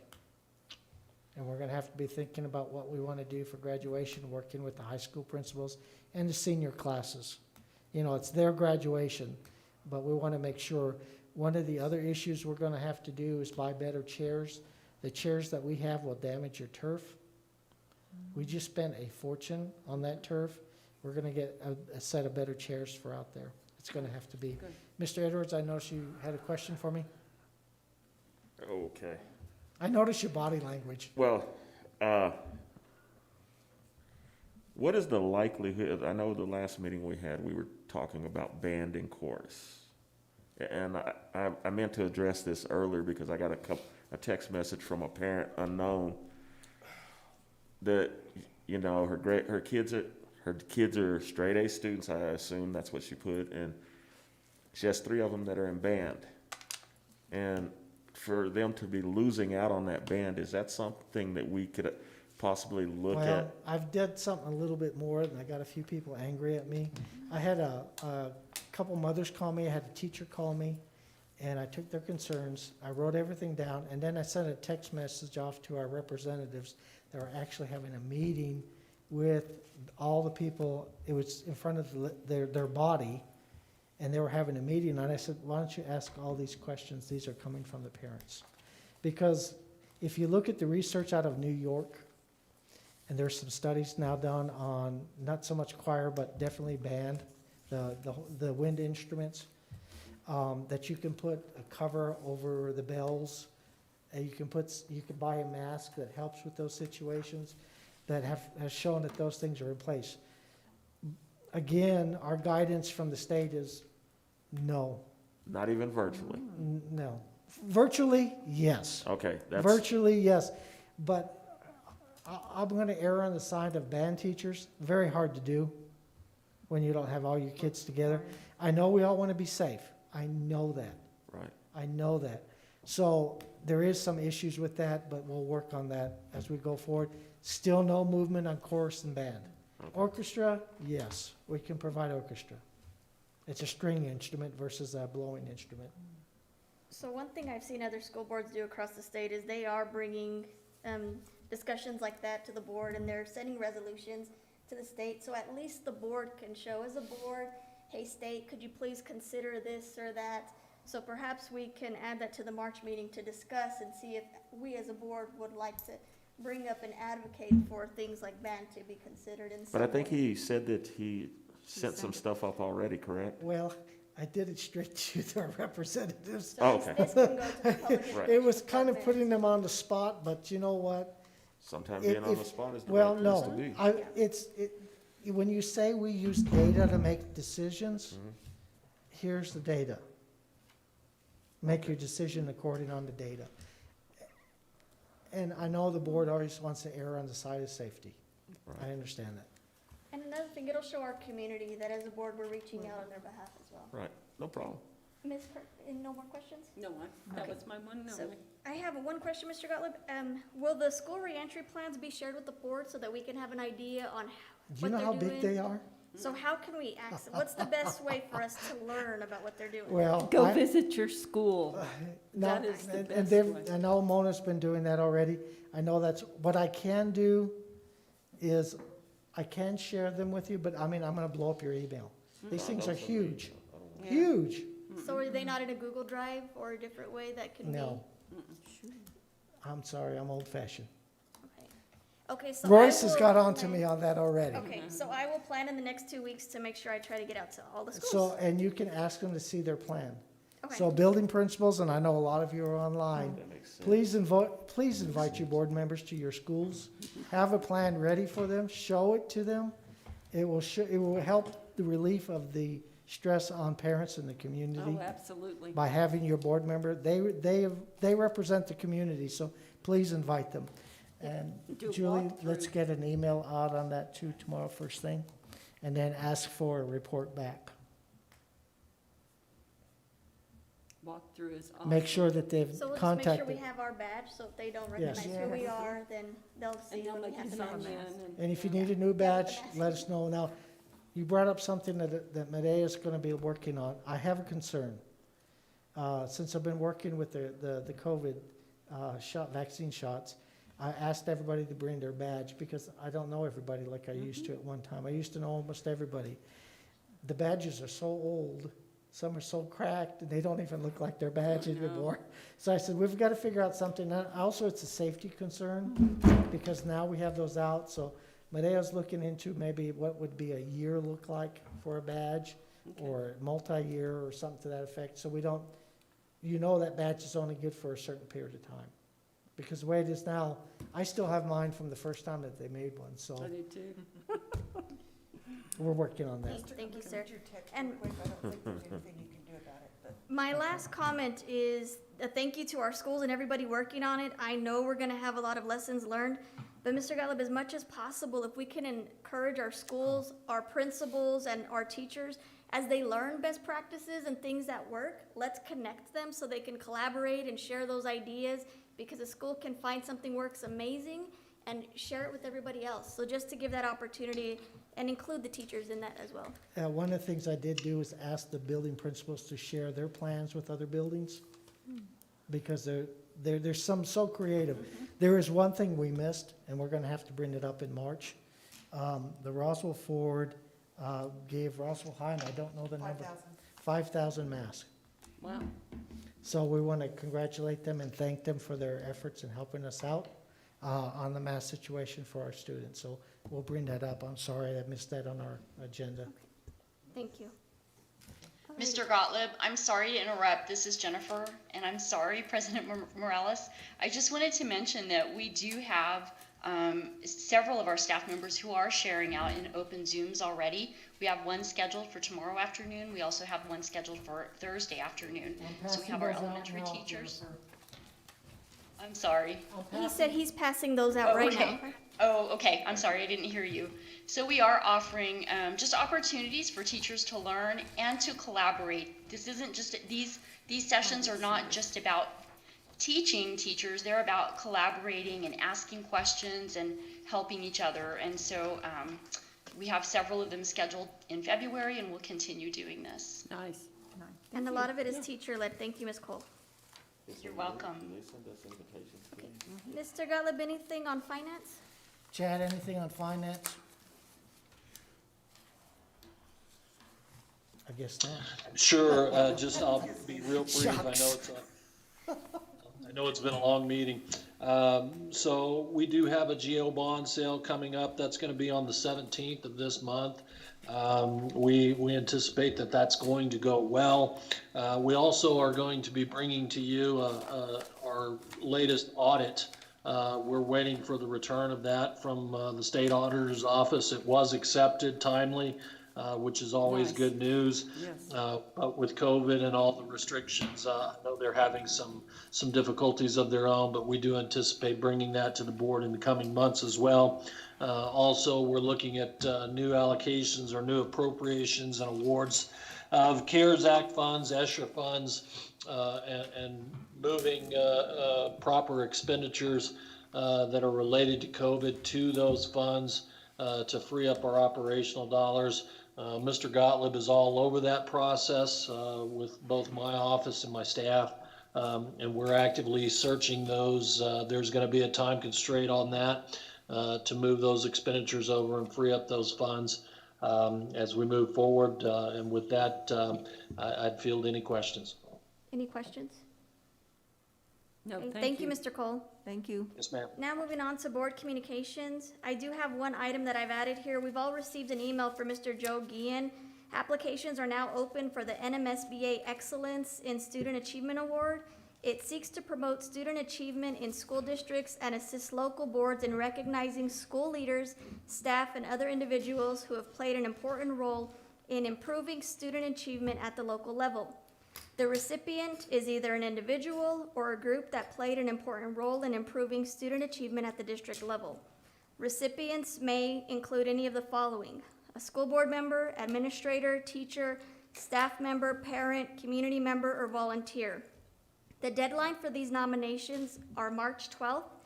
Districts can nominate one or more individuals. So I'm going to ask that each board member consider nominating an individual for this award. We will vote to accept nominations at the regular board meeting. This will give the board the opportunity to celebrate up to 5 individuals. Please email Julie your nomination prior to the March board meeting so that she can follow up if any additional information is needed. And I'll make sure that this is an action item for our March meeting. Okay. Any questions about this? Okay, any other board communication information or acknowledgements? Yes, I'd like to. Ms. Kirk?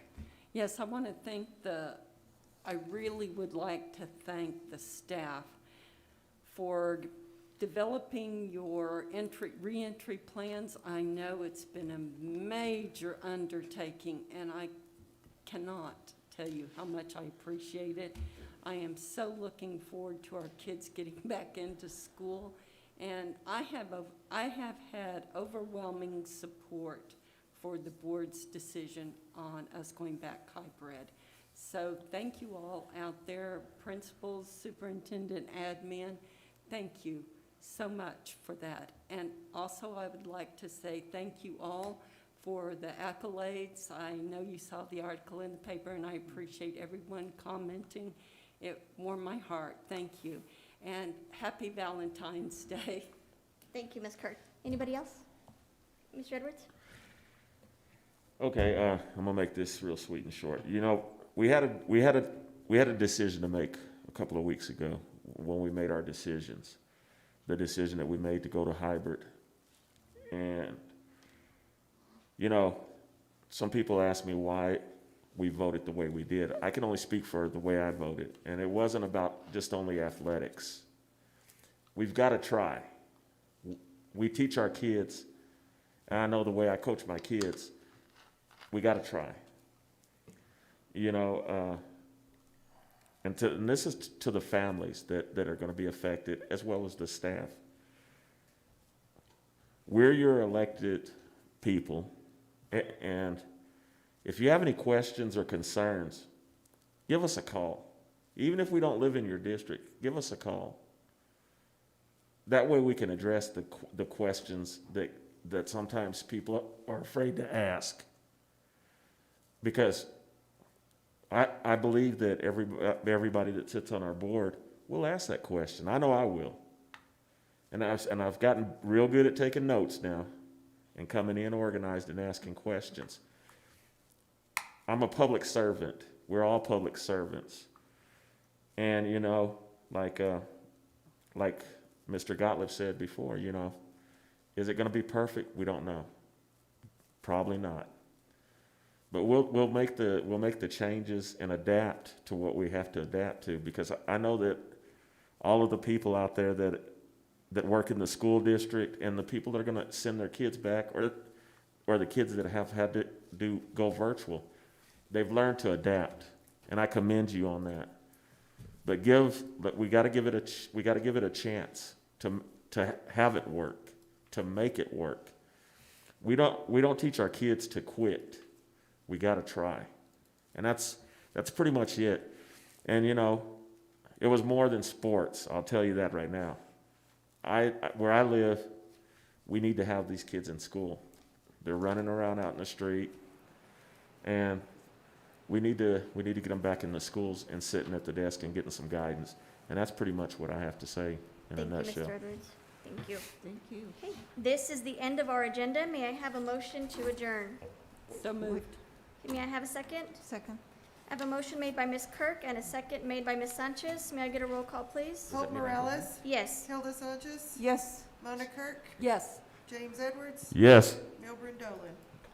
The time of adjournment is at 8:14.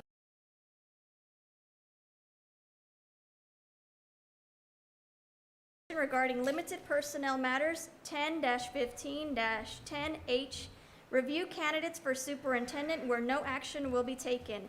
May I have a motion to go into executive session? So moved. Second. Okay, I have a motion made by Ms. Kirk and a second made by Ms. Sanchez. May I get a roll call, please? Hope Morales, Yes. Hilda Sanchez, Yes. Mona Kirk, Yes. James Edwards, Yes. Milburn Dolan. The motion carried to go into executive session regarding limited personnel matters, 10-15-10, review candidates for superintendent where no action will be taken. The executive session will begin at 8:15.